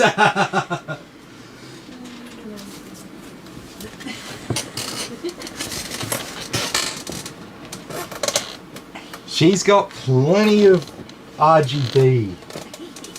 Like,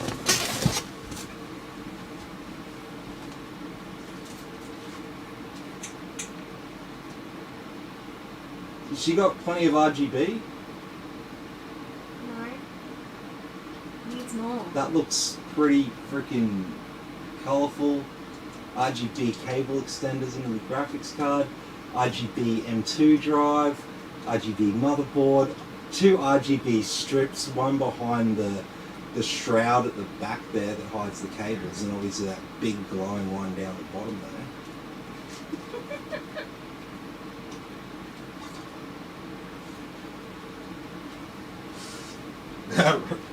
Rodney likes your PC, babe.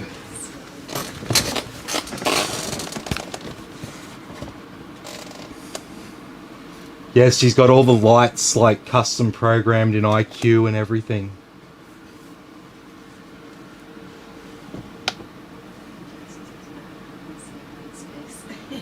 Yeah.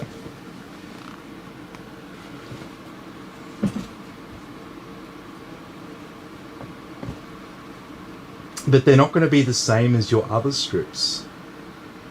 It doesn't matter. I'm just going to sit them in purple. Huh? I'm just going to sit them in purple. I've got it planned in my head. We'll need an independent controller to set it to purple. I mean, we've got one, but you'll need an independent controller to set it on purple. This is intently as we speak. Rainbow vomit. No, you're turning into a gay woman.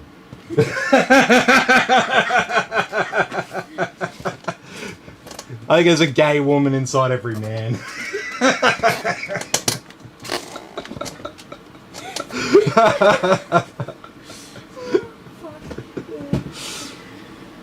Hey, we're all adults here.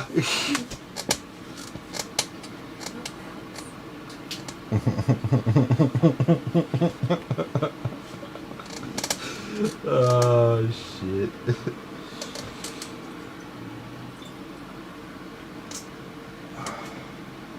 Well, it's like nearly 10 o'clock. I think I might go to bed. I got a shitload of admin to catch up on tomorrow.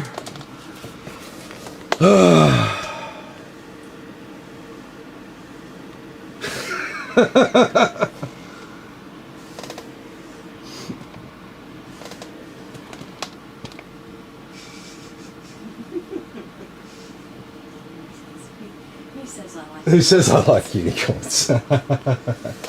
Unicorns and glitter! Cupcakes!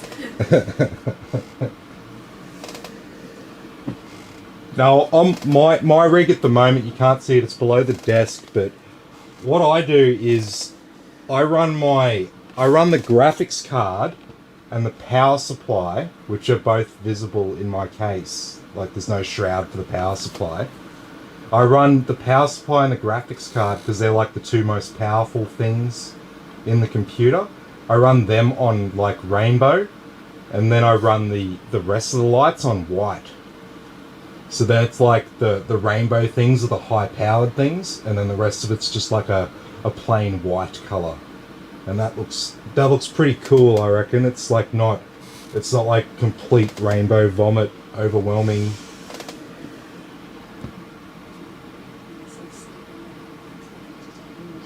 I fart glitter and shit rainbows. I have a unicorn shirt that's shitting cupcakes.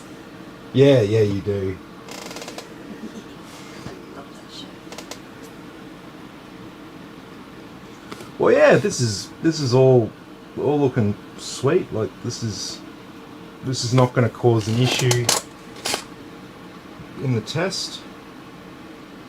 So all I got to do is pack up inside the case with anti-static foam, and we're ready to go. Yeah, and the strips. We'll take photos. I'll take photos of it.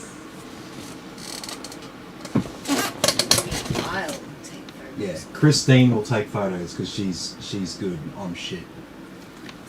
Yeah, whenever she takes a photo, it's like Yeah, if you see like a kind of shitty photo on my page, it's me.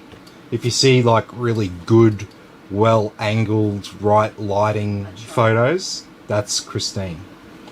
sometimes I'm shit. Your shit is my good.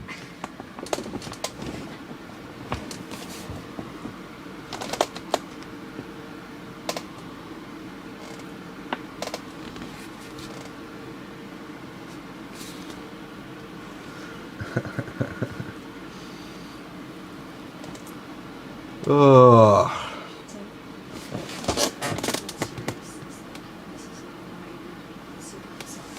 Yep. No, that's good, man. Well, yeah, most places on the East Coast, we're talking 2 to 4 days shipping.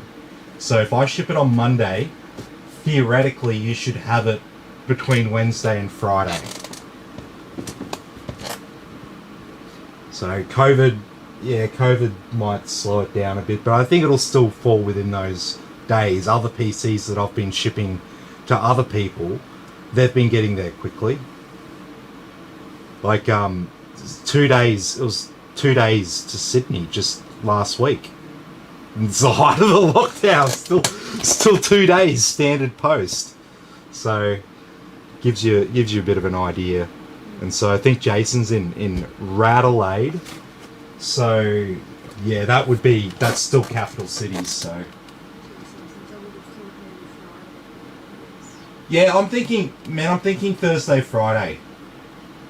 That should be right, because like I said, capital cities and pretty much anywhere up the East Coast, it's all like 2 to 4 days.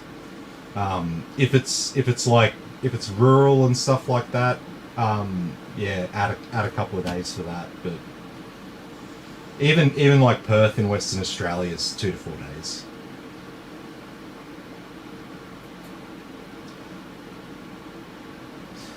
Yeah, nah, all good. Well, I hope you all enjoyed the stream tonight. Sorry it was a bit shitty at first. It seems like it's gotten a bit better towards the end. Hopefully the quality still looks okay. But yeah, yeah, like I said, thanks for watching. Be sure to like and subscribe, and I'll catch you all in the next video.